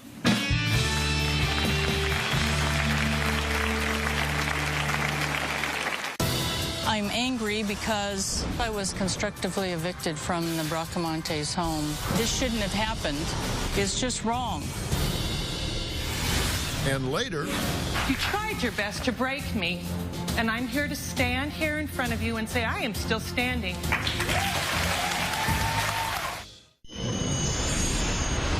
Diane thinks that she's smarter than everybody. I can guarantee you she'll think she's smarter than Dr. Phill. She was living like a princess in my home, and the only one that reigns in my home is me. And I see that in the past she's ran over a lot of people and they just took it, and I'm not gonna let her run over anyone anymore. Marcella was really, really moody. The first 2 weeks I was there, she went into great detail about how she had gotten revenge against every friend that she'd ever had, almost. At that point, I knew there might be a problem. The media dubbed Diane the squatter nanny when she refused to move out of Marcella's house. Diane says, even though Marcella harassed her, removing the soap and toilet paper from her bathroom, she was still willing to take the abuse to avoid living on the streets. Since I was constructively evicted from the Bracamontes home, I've been homeless. This is my home. It's very cramped, and it's hard to carry everything with you. Living out of my car is very frustrating and very challenging. There's no bathroom for at least 8 hours at a stretch at night. You have to shower when there's some church that allows you to shower, and usually that's once or twice a week. I go to a lot of homeless feedings. On average, I get 4 or 5 hours sleep, and that's not restful sleep. Every night when I do this, it's like, I wonder how much longer I'm going to have to do this, because it's just wrong. I'm angry because this shouldn't have happened. Okay, when you say this shouldn't have happened, what do you mean? I mean the whole thing about being homeless. I've been a homeowner my whole life until my sisters evicted me from my own property. Well, there was a letter that you sent to Marcella, according to her, on June 9th. I will voluntarily agree to leave if each and all of the following conditions are met. My Wi-Fi, TV, air conditioning, water must be continuously on. Bathrooms must be stocked with toilet paper and hand soap. Marcella and children must vacate the premises between 8 a.m. and 5 p.m. Between 5 p.m. and 8 a.m., I have full access to room, garage, bathroom, and areas of the house between the front door and the bedroom. Given access to healthy food or given $200 to eat out. Front door and bedroom door cannot be locked in a manner that prevents entering, and locks cannot be changed. Is that accurate? That's accurate, and it reflects what my rights were in the law. During the 30-day period in the law, every benefit, every amenity that you had has to remain. And you made sure you knew the law before you got to my house, right? Right? You made sure you knew I didn't try to set you up if that's what you're trying to insinuate. Asking my wife to be out of the house that we pay for, between 8 and 5 p.m. with the children. And are you aware of her conduct from the time that she served me with the 30-day notice? She would put that little speaker thing you have right outside my door. The rest of the family went to the far end of the house, so they didn't hear it. You mean blasting music at you? Yes. Not true. This is a woman who cleaned the house, what, twice in the 90 days, and suddenly she starts vacuuming outside my door? But you know that that's not true, though. I even vacuumed your room for you. I cleaned your bathroom for you because you refused to do it. I was not supposed to be doing that because of the number of hours. Diane, have you got evaluated ever? Stop it. I mean, have you been to the hospital? Have you ever been evaluated? Can you answer that, please? Do you have any mental issues? I would like an answer for that one. You would? Yes. Yes, in the course of my divorce, I've had many, many tests, and they all came out normal. Oh, my goodness. Well, did you try to drive her out? No, I didn't. I mean, did you blast her with music? No, I had music on when all the family was there, and it was at a decent hour. But you didn't put a speaker outside her door? No. The police came out twice over that. Do you have the police reports? Did the police officer see that, or is it set up like your dog food? Oh, the dog food happened too. No. I mean, you are a vicious, malicious person. What happened with the dog food? She sent her 4-year-old son to my door. He knocks on my door and he says, "Diane, we have your dinner for you. We have dog food for you."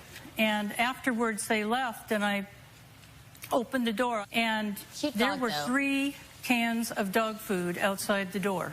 You also yelled at me and told me I was a dog. Get back in my room that weekend when I dared to leave it. I would never tell you to get back in your room. I'd say get out of my house.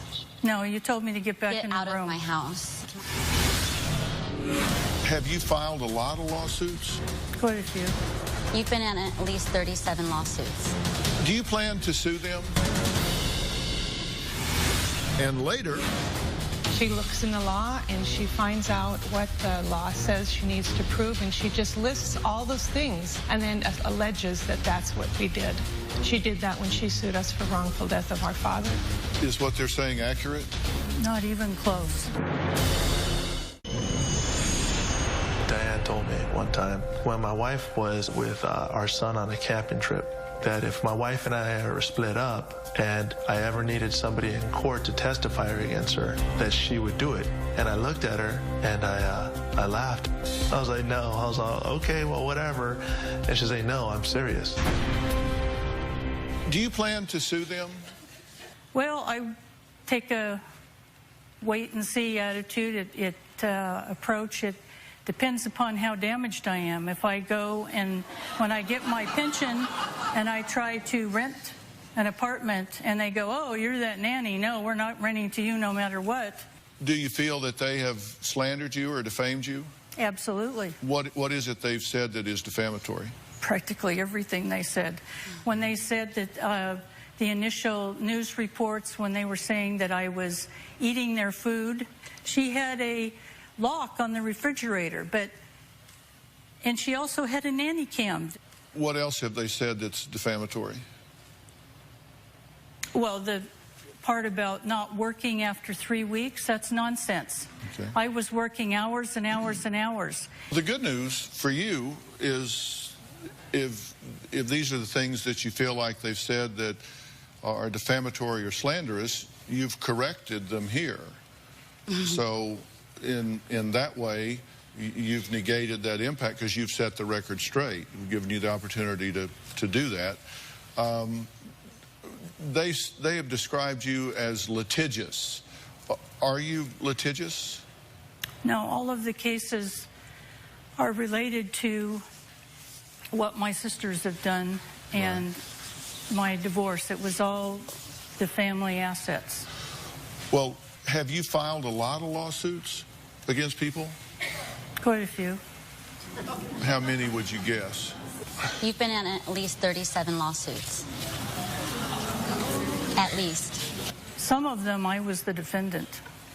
Yeah, because I have a book here of lawsuits that are a matter of public record, and we did not find 37. We stopped looking, but we found 27 of these.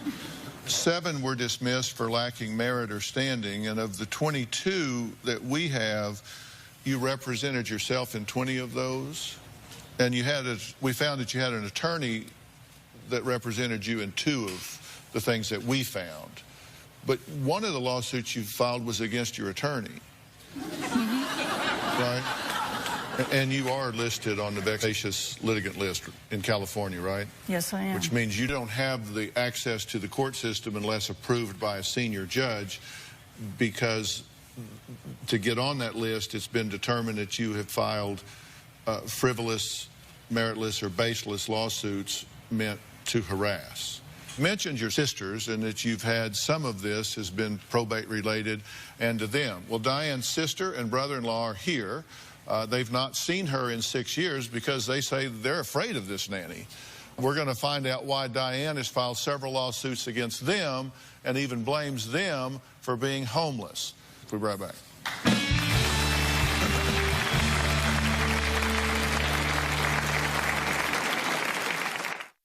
My sister Diane has a long history of filing lawsuits. She has sued my family approximately 10 times. For the past 14 years, Diane has held our family hostage. When Diane feels like she's not getting her way, it seems like she just files a lawsuit, and if that fails, she files another lawsuit, and she keeps on time after time after time, draining everyone else's resources.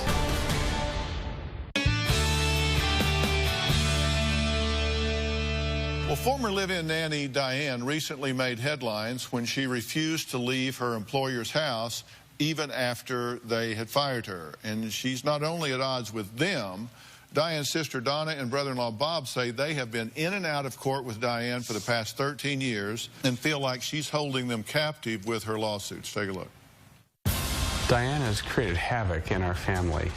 Diane is my oldest sister. She has sued my family approximately 10 times. I think lawsuits are hard enough. But when it's your sister doing it, it's incredibly painful. When Diane feels like she's not getting her way, it seems like she just files a lawsuit. And if that fails, she files another lawsuit. And she keeps on time after time after time, draining everyone else's resources. My sister Diane has a long history of filing lawsuits against other people. She has sued doctors, nursing homes, hospitals, family, minor children of the family. She's even sued a judge. As far as I know, she has sued at least 50 times. It seems like she just wants to cause pain and heartache. For the past 14 years, Diane has held our family hostage with our time, our money, our emotions. She has done horrific things. You had real trepidation about coming here today. Why? She doesn't need a reason to sue. She sues, she makes things up. She looks in the law and she finds out what the law says she needs to prove, and she just lists all those things and then alleges that that's what we did. She did that when she sued us for wrongful death of our father. Is what they're saying accurate? Not even close. Tell me what is accurate.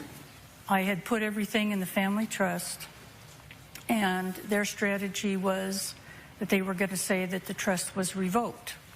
And they foreclosed on a bogus trustee that was on my main house, my family home. They took every single thing from me. They went into the house and they didn't even do an unlawful detainer. They just took all of my property, all of my photographs, all my jewelry. I would like to say that I'm sorry, but you are lying. That has all been litigated repeatedly litigated, and you lost. Nothing. You did not win. You tried your best. In fact, you tried your best to break me. And I'm here to stand here in front of you and say I am still standing.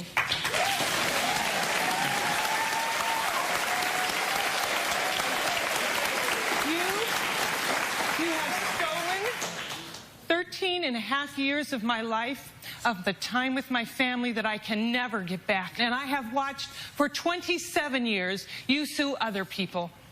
It has been horrible to watch your actions. You have been out of line. It's time for you to stop. And let me ask you, if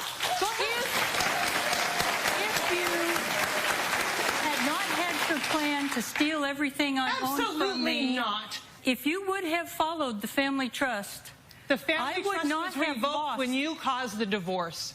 I didn't cause the divorce. You caused the divorce. What you've done to me, you first did to our mother. And she ultimately died as a result of your abuse. None of that is true. All of it's true.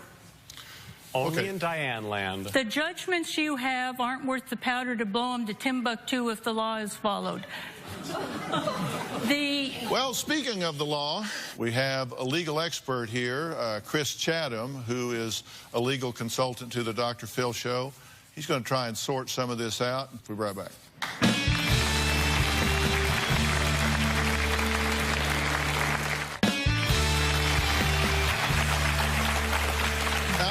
Resident legal consultant Chris Chatham is here.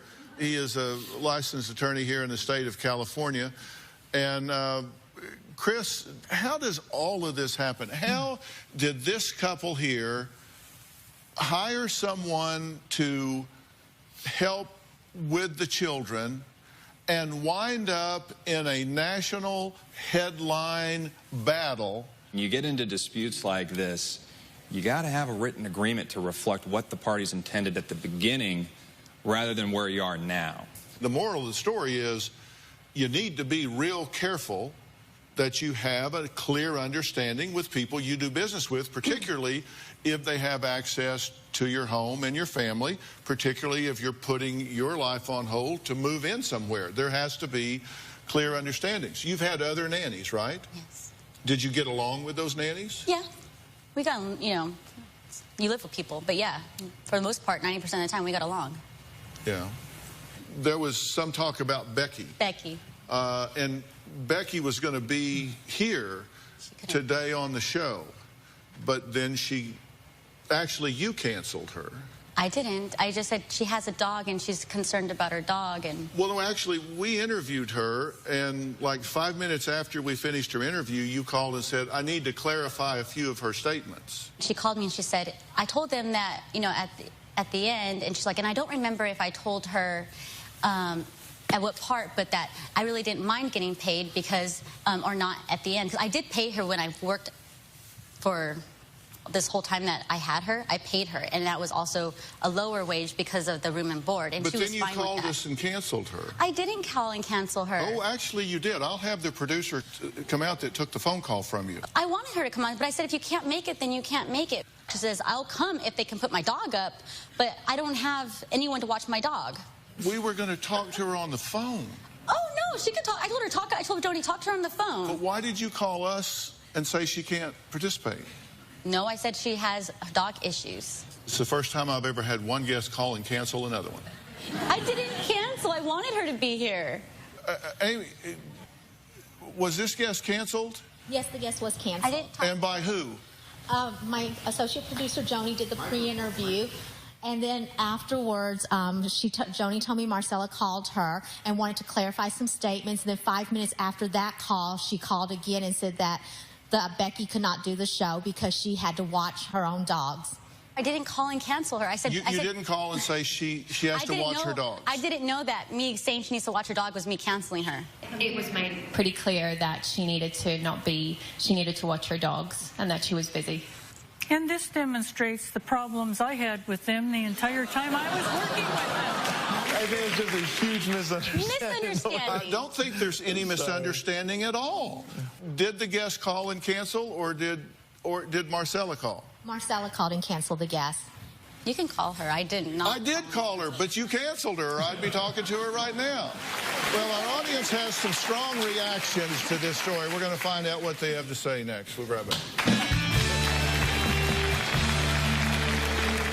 Well, viewers have been watching this live as it's happening. Tina Income says, come on, people. They're both culpable. Mom got a nanny from Craigslist to work for free, and Nanny took it and ran with it. Cobra Girl AZ said they were both looking to take advantage of each other. I don't advocate for either, but the nanny knew what she was doing. Richard Cruz on TV says, this is a big wake-up call for anyone looking to have a live-in nanny. You need to use a service to help protect yourself. You know, I've always said, you guys have heard me say this from the first year I was on Oprah, which, my God, was 18 years ago. I said, you got to be careful who you let in your life. You got to be careful who you let in your life. You got to be careful who you let in your life. We all have to be careful. And if you had known this woman had filed 37 lawsuits against people, dozens of them against her family, it might have had an impact on you. Right. If you had known things about her that you didn't know, I don't know, maybe you'd have taken the job anyway, maybe you wouldn't have. But I can tell you this, running to the courthouse every time you have a dispute can shock you, because you never know what those people are going to do either. Guys, we've got to stop. I thank everybody for being here today. More information on drphil.com. Thanks so much. Thank you. Good to meet y'all. Thanks so much, Bob. Good to meet you.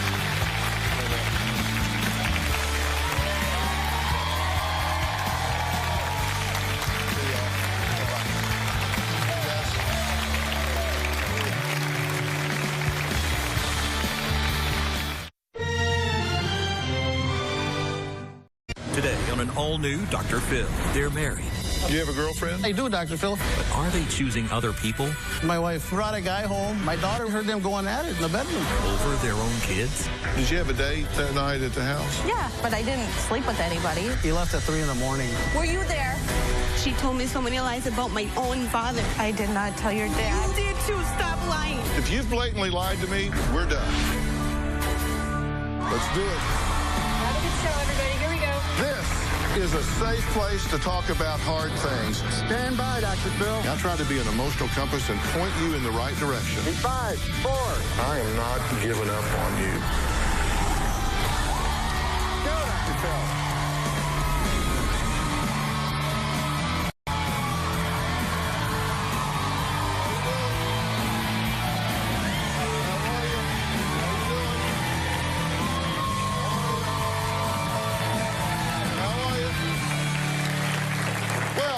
says his wife Rachel was smart, beautiful, and fun. He wanted nothing more than to make her happy when he popped the question and put a ring on her finger. But now, 19 years and 6 children later, George says he is married to the wife from hell. Maybe I was just too stupid to run away from her. With every child that was born, she had another nail in my back. At this point, I feel like she has her nails on my back and her foot on my throat. I don't know why she didn't consider herself married. We weren't separated. I told him she wasn't single. The only thing she really is crazy. If I could have crawled through the phone, I would have choked the life out of her. Well, I have been quoted as saying you divorce a very different woman than you marry. And that certainly seems to be George's opinion, because it does not sound like years of wedded bliss.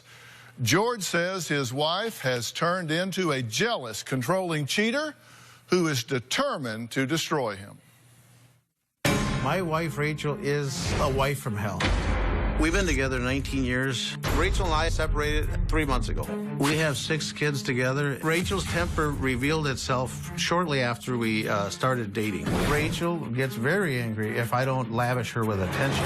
She'll call me at least 30, 40 times a day. Text me probably the same. You have to answer your phone. I guess you really don't want anything to do with me. You never really did. We fight a lot. We argue over money and our kids. She was violent a handful of occasions where she clawed me, pushed me, hit me. My wife is a nymphomaniac.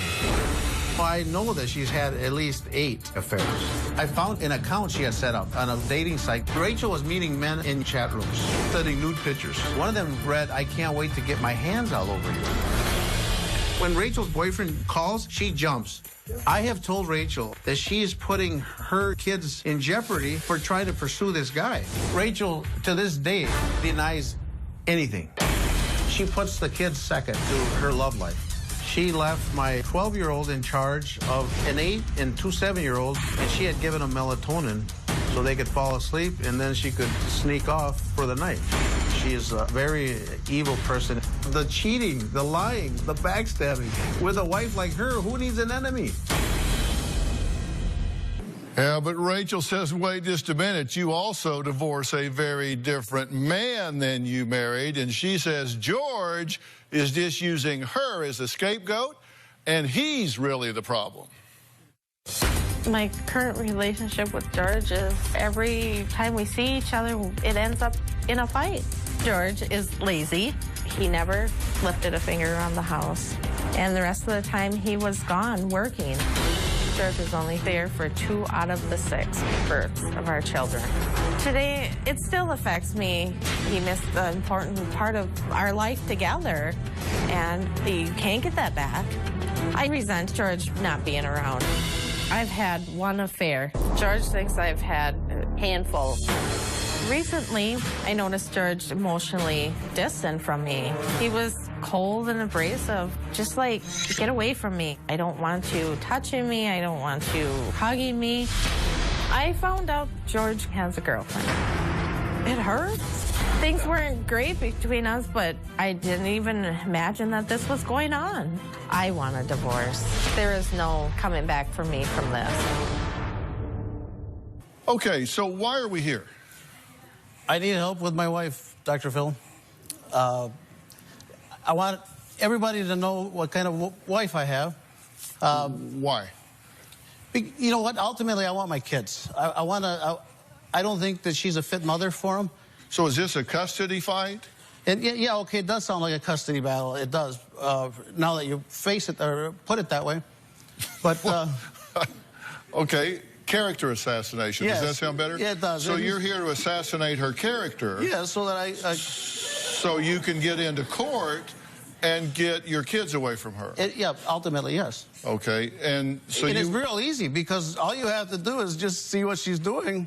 The fact that she's leaving my 12-year-old in charge of the kids overnight. All right, so you believe she's an unfit mother? She is, yep. And I don't care who she sleeps with as long as she doesn't do it in front of my children. Right. Which she has. So does the court. She has, yeah. A couple of weeks ago, she brought a guy home, and in front of my kids. My kids were 2 of them were awake down in the basement, and they heard the whole thing. My daughter was there too. She heard the whole thing. What did she hear? Well, she heard them going at it in the bedroom. How old's your daughter? 18. And so did my 12-year-old, and my 8-year-old told me the same thing. So your 12 and 8-year-old told you, we heard Mom come in from a bar with a guy going at it in the bedroom. Well, they just said that they were downstairs playing video games in the basement. And this is a 3-story house. And they heard the bed rocking. The video games haven't worked. What floor is the bedroom on? It's up in the 3rd floor. So they were in the basement. Yep. And she was on the 3rd floor. Yep. And they heard her going. Yeah, they were going at it, yeah. You know, Dr. Phill, and we thought it was her boyfriend. Her boyfriend, but as it turns out, it wasn't her boyfriend because she bragged to my daughter that it was another guy that she met. No, it wasn't. So if the 3rd floors are rocking, don't come a knocking. That's your. I guess. Well, your kids are in the basement and they hear this, right? So y'all have 6 children? We do, yeah. And he's there, maybe he's there for 2 of them, and 4 he didn't show up for the birth, is what I'm saying. I was working, Dr. Phill. You know what? I was an over-the-road truck driver. So that gave her plenty of time to do what she's been doing. You know what? One time she told me, she says, what am I supposed to do when I get horny? That's what she told me. She says, what am I supposed to do? I said, you know what? You're supposed to wait for me to get home, is what I told her.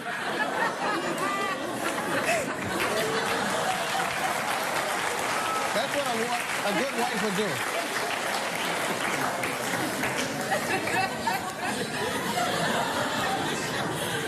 Did you have 8 affairs?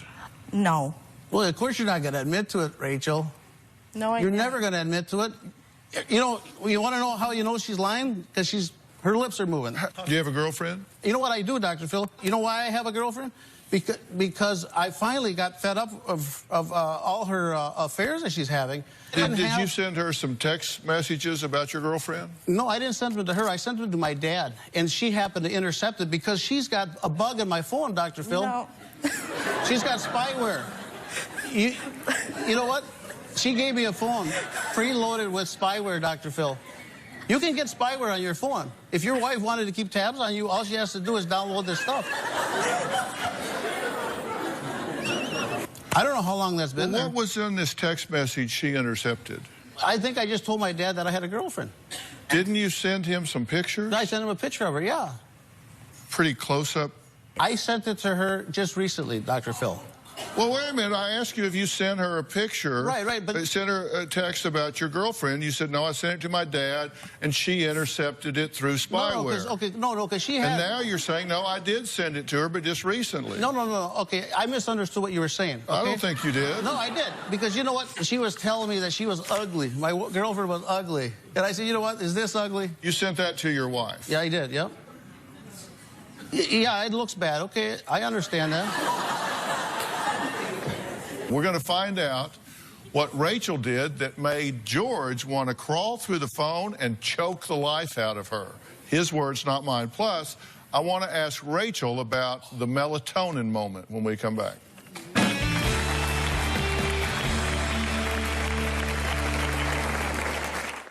I created a phantom account on Yahoo to try to catch Rachel. I chatted with her for like 2 days. I love to catch her lying and rub it in her face, which isn't hard because Rachel lies a lot. She can't tell the truth to save her life. And later, somebody is flat out lying to me. You need to hear what I'm saying or we're done. Tomorrow on an all-new Dr. Phill. She's his girlfriend. He calls you despicable names. The mother of his child. Did you spit on her? I have, yes. With another on the way. He was trying to get me home by dragging me. This is more than jealous love. Matt thinks I'm sleeping with half the town. Is it dangerous love? That's one of my fears, is that she has someone around my son. The one I'm concerned being around the children is you. That's tomorrow. In 2011, I went on a trip to California. Rachel was angry because I didn't bring her along. My son made a video through the window where I could see Rachel and this guy sitting right next to each other. You can hear kissing. My daughter Katrina was home, and later she could hear this guy snoring in my bed. I was very crushed that she would bring anybody to the house, let alone in our bed that we shared. If I could have crawled through the phone line to choke her, I would have. Well, George says his wife Rachel is a crazy, jealous, calculating woman who drove him to start cheating 8 months ago after he found nude pictures of her on their family computer. Now, he says his wife even had sex with another man in their marital bed while their children were home. Now, look, first off, did that happen? I brought somebody to the house, but didn't have sex. He didn't even stay at the house. Yes, he did, Rach. He left at 3 in the morning. He got there at 9 o'clock. Did not stay there. From 9 to 3? Did not And then stay you there. borrowed money from our son so you could buy booze for him? No, and then you I never didn't. even paid him the money back. Did you have a date that night at the house? Yeah, but I didn't sleep with anybody. But you did have a date there at the house? I did. Okay. And it was, And at were the y'all- time, I thought it was a harmless friendship. In our bed naked, harmless. Not. Were you there? Well, You no, weren't- that's you why you weren't- brought him. Why else would you bring him? But he doesn't know I slept with him. I'm asking the questions I'm sorry. here. I'm sorry, doctor. You had a date that night. You could call it that, yeah. Well, I did. Would you call it that? You had a date there at the Sure. house, okay? Did you make out with him in the kitchen? We kissed, but that was it. You said. But my daughter was sitting at the kitchen table. You think I'm all over a guy? I heard you. Dr. Phill, she left the phone on so I could hear her. I heard 50 minutes of the conversation. So you did make out with him in the kitchen, and you just told me that your daughter was at the table, the kitchen table. I didn't make out with. We kissed. Probably when she went in the other room. Probably when she went in the other room? Well, I wouldn't do it in front of my kids, yeah. You wouldn't. No, I wouldn't. Have you been unfaithful during your marriage? I was. Not sexually intimate. Okay. When I said unfaithful, I didn't mean did you root for the other team. I meant, did you cheat on your husband while you were married? Come on, we're yes, here. Yes, we might right. as well. Yes, I did. Okay. But nothing in the last 3 years. Okay, you've been married 19. No, we've been married 15. We've been together 19 years. With how many different guys, Rach? I've only seen one. I've met 2 different guys. Okay, and do you want this marriage to be over with? Yes. Are you still emotionally invested in him? No. I'm just trying to figure things out so I can help you find a peaceful place to be. No, I just want the best for our kids, and the best for our kids. Give them to me, Rach. Give the them to best me. for our kids is getting along. Okay. You want the best for our kids? Let me have them. Are you in a relationship now? I am. Does this boyfriend know about your third floor visitor? I have not brought anybody to my house. Yeah. Okay, so that's a lie. It is. So the kids are lying if they say that. He's lying if he says that. And if my kids are up when I come home from the bar, yeah, they should be in bed. Dr. Phill, can I say something? Not yet.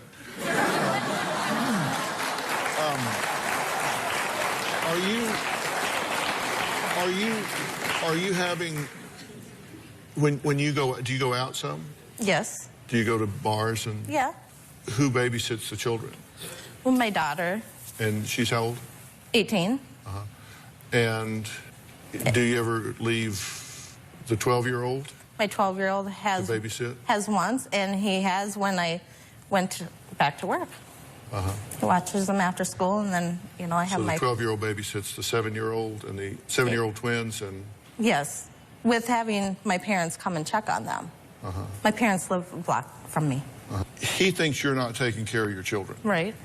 Are you neglecting your children and partying too much? I probably did over Christmas.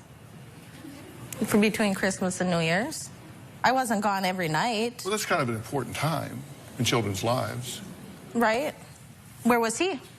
I'm asking you where you were. Well, I know where I was. The bar? Yeah, I went out. Okay, we're going to meet George's 24-year-old daughter and find out why she has not talked to Rachel or her father in 2 years. We'll be right back.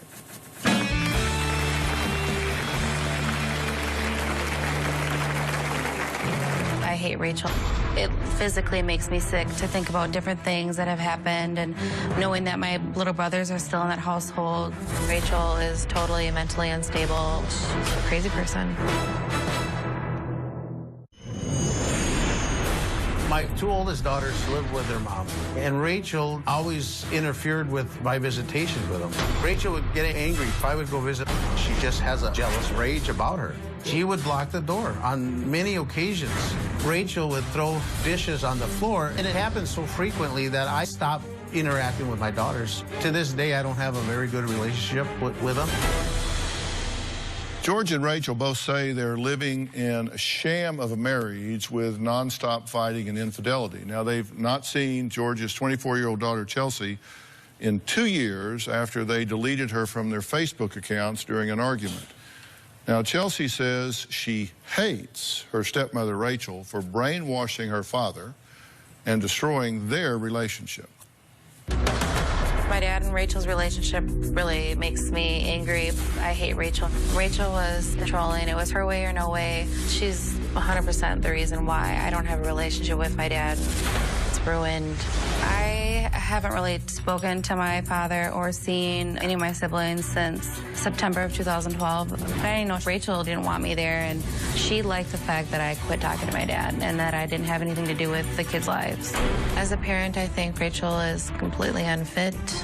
All Rachel really cares about is herself and her needs, her desires, her wants. Rachel is totally mentally unstable. She's a crazy person. It physically makes me sick to think about different things that have happened and knowing that my little brothers are still in that household. I probably wouldn't have laid hands on her, but I would have liked to see the fear in her eyes. I never want to have a relationship with Rachel, ever. I think that she's a horrible person. Chelsea, I'm glad you're here. Now, you don't have a relationship with Rachel at all. No. And you actually don't have much relationship with your dad either. Mm-mm. So he's estranged from Rachel, but yet you still don't have a relationship with him even though they've split up. Or have they? Is this just chapter 42 in their saga, or what? Actually, we're talking more than we have been. Chelsea, you're the one with the long hair that I asked the question. So I'll let you answer instead of your father. The whole relationship that they have, it's way too confusing. I don't even know, they're trying at different times to work it out. And they're cheating on each other so much that I just stay out of it. Like, I just told them, if you're going to be with this woman who claims to, parent their children, and she's, letting these men come over to their house while all my siblings are home. I have text messages from my little brother saying, Rachel took money from me. She's buying booze for this man. They're in the bedroom. God only knows what they're doing in there. And I told my dad that, and at the time he had said he needs to worry about the kids in that household. And, I wasn't in that household, thank God. And he said that he needed to help control this situation. Let me stop you right there, because somebody is flat out lying to me. And when I'm flat out lied to, I want to get this straight or I'm done. Because I can't help people if they lie to me. Right. Now, I ask you straight up, are you bringing men to the house around the children? Now, let me finish. And I ask that because one thing I know is that when non-biological males are in the home around underage children, the risk of abuse and sexual molestation goes up multiples. Some estimate it goes up as high as 31 times normal if there are non-biological males in the home around underage children. So just from a forensic standpoint, one of the things I always ask is, are you bringing men into the home where there are underage children? So I asked you, and you said, no. I am not bringing men in the home. Now, Chelsea comes in and says, yes, she is, and I have text messages from the underage children saying, not only is she bringing them home, she's taking my money and buying them alcohol. Now, if that's true, let me finish, and then you can respond, because you need to hear everything I say, because your next answer is going to make a really big determination as to whether or not our conversation could end. No, you can't, because you haven't heard the question yet. Ask the date.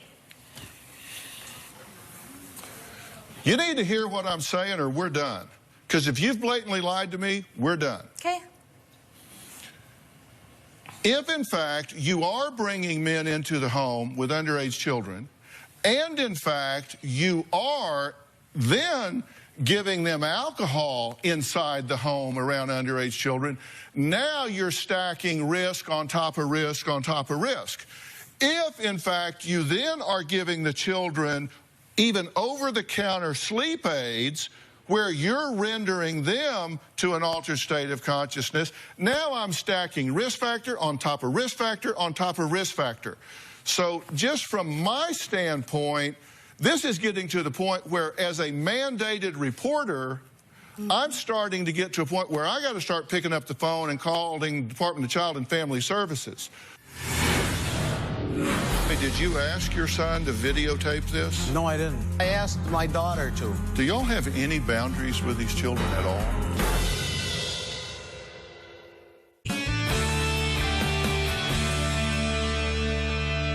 I want you to tell me the truth. And I don't want to hear a bunch of yeah, but, maybe, sort of, kind of spin. You need to speak with the truth, because this is being taped, and trust me, Child Protective Services will look at this interview and they will carefully review your response. Right. So did you lie to me when I asked you, are you bringing men in the home around these children? I don't give a damn the date. Currently? No. I didn't ask you currently. I didn't ask you in the last 72 hours, in the last week, the last 3 weeks. I asked you if you're bringing men into the home. I didn't say in the last year, 2 years, 3 years, 1 week, 2 weeks. I just asked you if that's been part of the pattern of this relationship. And you said no. Are you changing your answer now? And if so, okay, change your answer. I brought one person to the house. One person. My minor children were not there. That makes it better? No, it doesn't. But that's the point, Rachel. That is the point. But get this. Chelsea, you know what's going on right now in our lives? Yep, I do. Because you're there. It doesn't matter if I'm there. I have connections, and it doesn't even... You have connections. You're at my house. You know what's going on? I don't even need to know what's going on in your house. I know. The kind of person you are. Yep. Yeah. Did you meet a man on the internet? That's where I met that guy, yeah. Did you tell us that you continued to meet with him 4 times? Yes.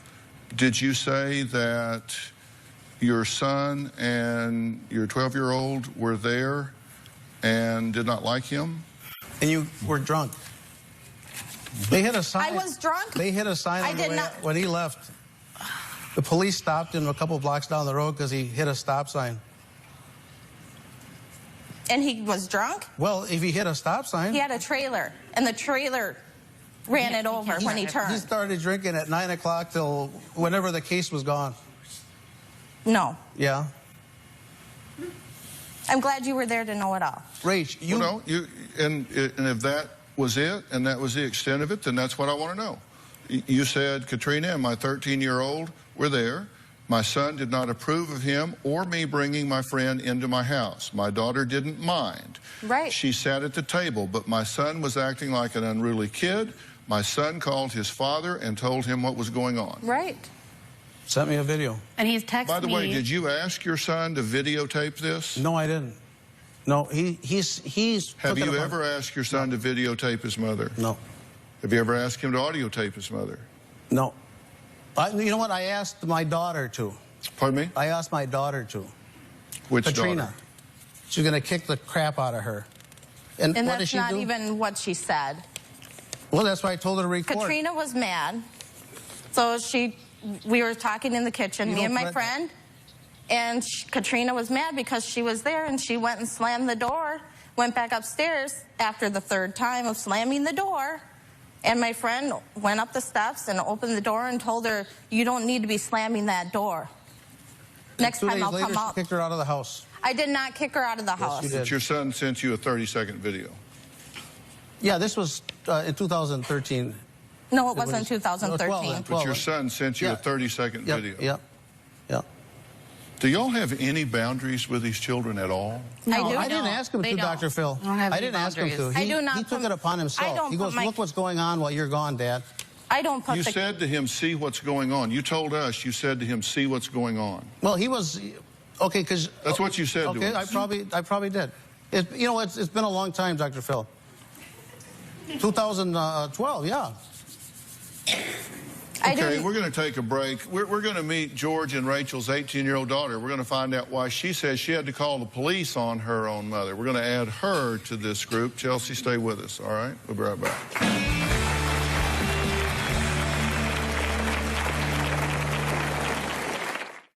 My mom brought a stranger home and had sex with him when my 12-year-old and my 7-year-old little brother were still up. I heard everything, and the 12-year-old heard the bed moving.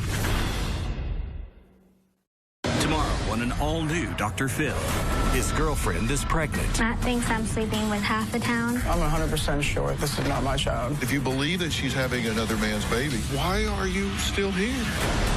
That's tomorrow.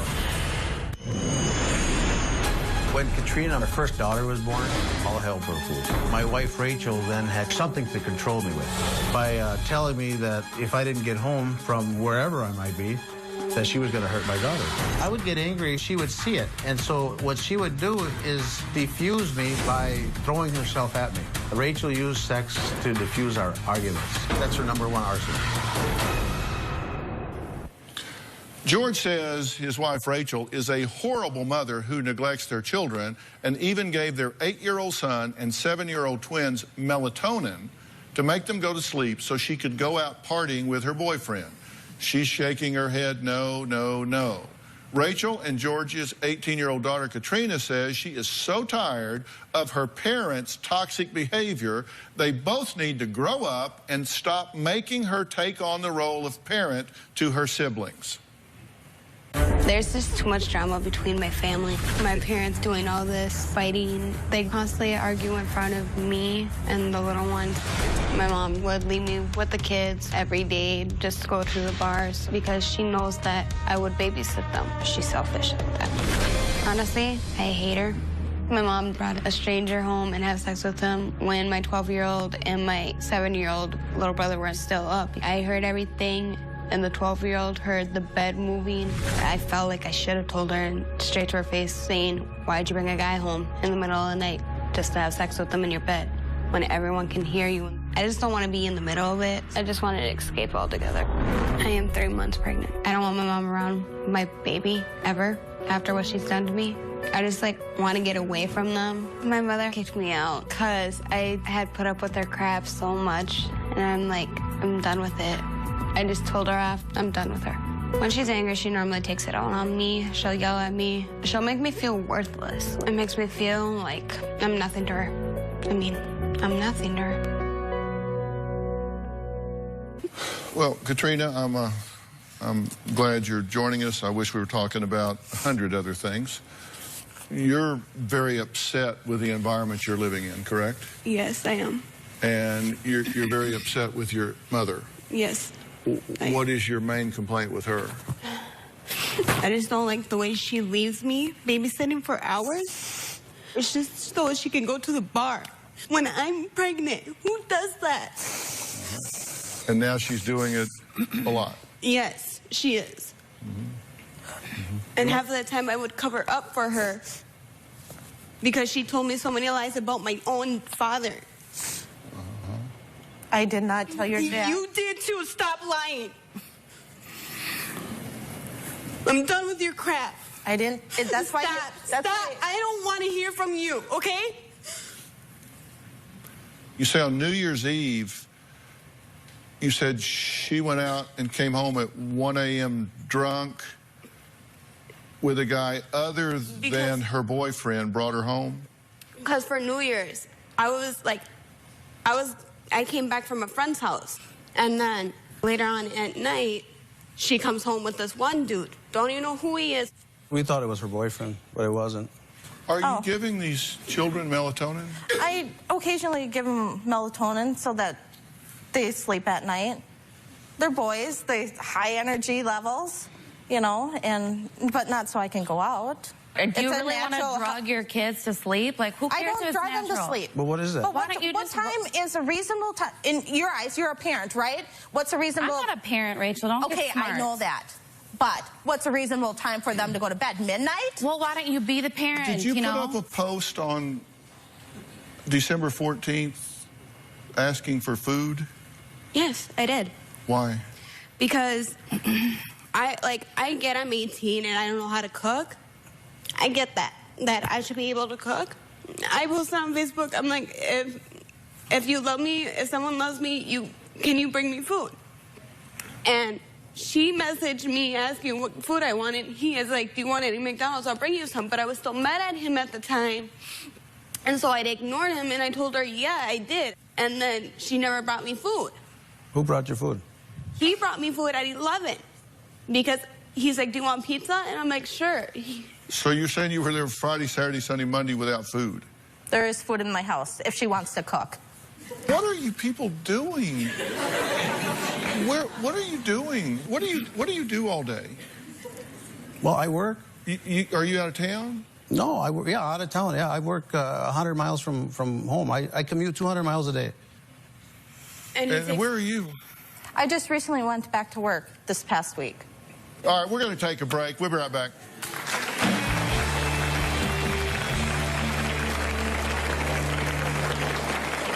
I let Rachel handle the finances for the family. It has ruined us. I am on the verge of bankruptcy. He wanted no part of it, except for when something went wrong, then he had somebody to blame. I started a trucking company. Rachel opened up a credit card under the business, spending $500 to $1,000 a week. I had to take a home equity loan to pay off this $4,500. My banker told me that I had to stop my wife or she was going to bankrupt me.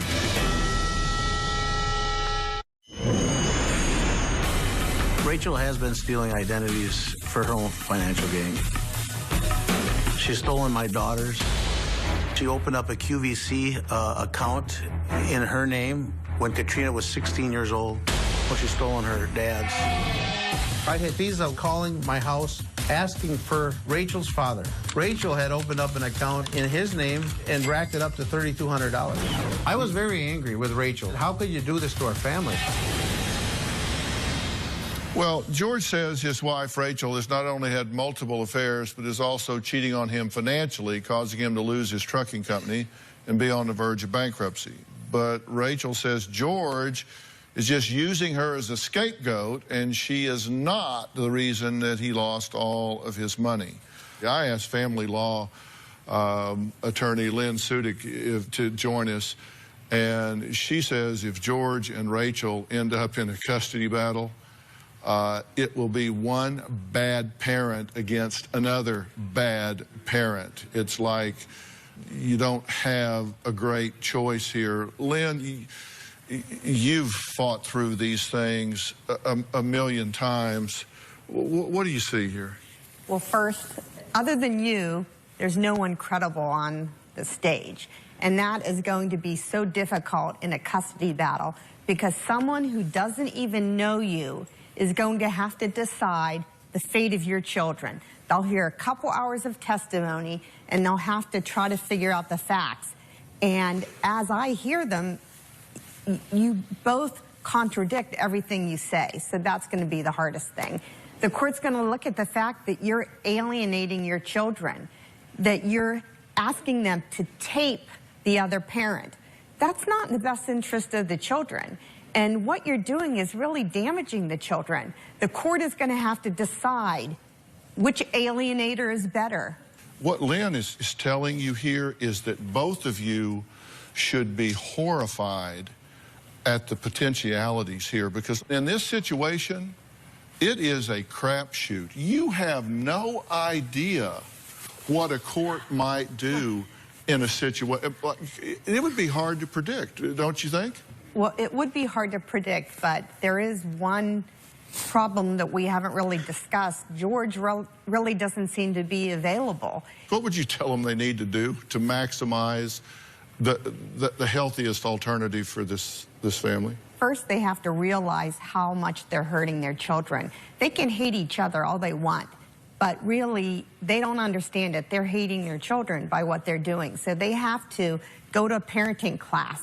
They need to learn how to be a good parent. They have to promote the other parent. They may not like them, but they have to promote the other parent to their children. They need to change their ways. Do you believe that if you defeat her, you win?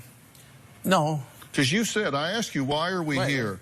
And you said, because I want everybody to know how bad she is. I said, so it's basically character assassination. You, well, yeah. Okay, yeah. Oh, look, listen, I'm really trying to help you here. I know you are, Doctor. Seriously, you don't want to do that. The best gift you can give your children is to support a relationship between them and their mother. That's the greatest gift you can give your children. The best gift you can give your children is to support a relationship between them and their father. As far as these children go, we need to respect your children's mother. You need to respect your children's father. You need to take them out of the middle. It is a great gift to those children. I'm just telling you. I never have been of the opinion that we're doing 8-minute cures up here, you know, the segment with people, we fix their lives. This is the beginning, not the end. And we try to help people when they leave here. And you guys, I want very much for you guys to work out a co-parenting plan here. And if you are willing to work on that, I will provide you the professional counsel to do that with. Will you do that? Yeah. Because I'm telling you, you don't want to walk through that courtroom door and get into a mudslinging contest because you may not like the outcome. Yeah. All right. I really want to thank all of my guests today. Special thanks to Attorney Lynn Sudik, Dr. Rachel Lusogorski. Thank you so much for being here. We'll see you next time.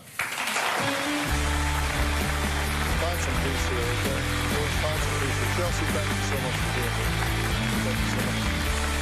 Lynn, thanks so much. Well done. Thanks. Thanks, guys.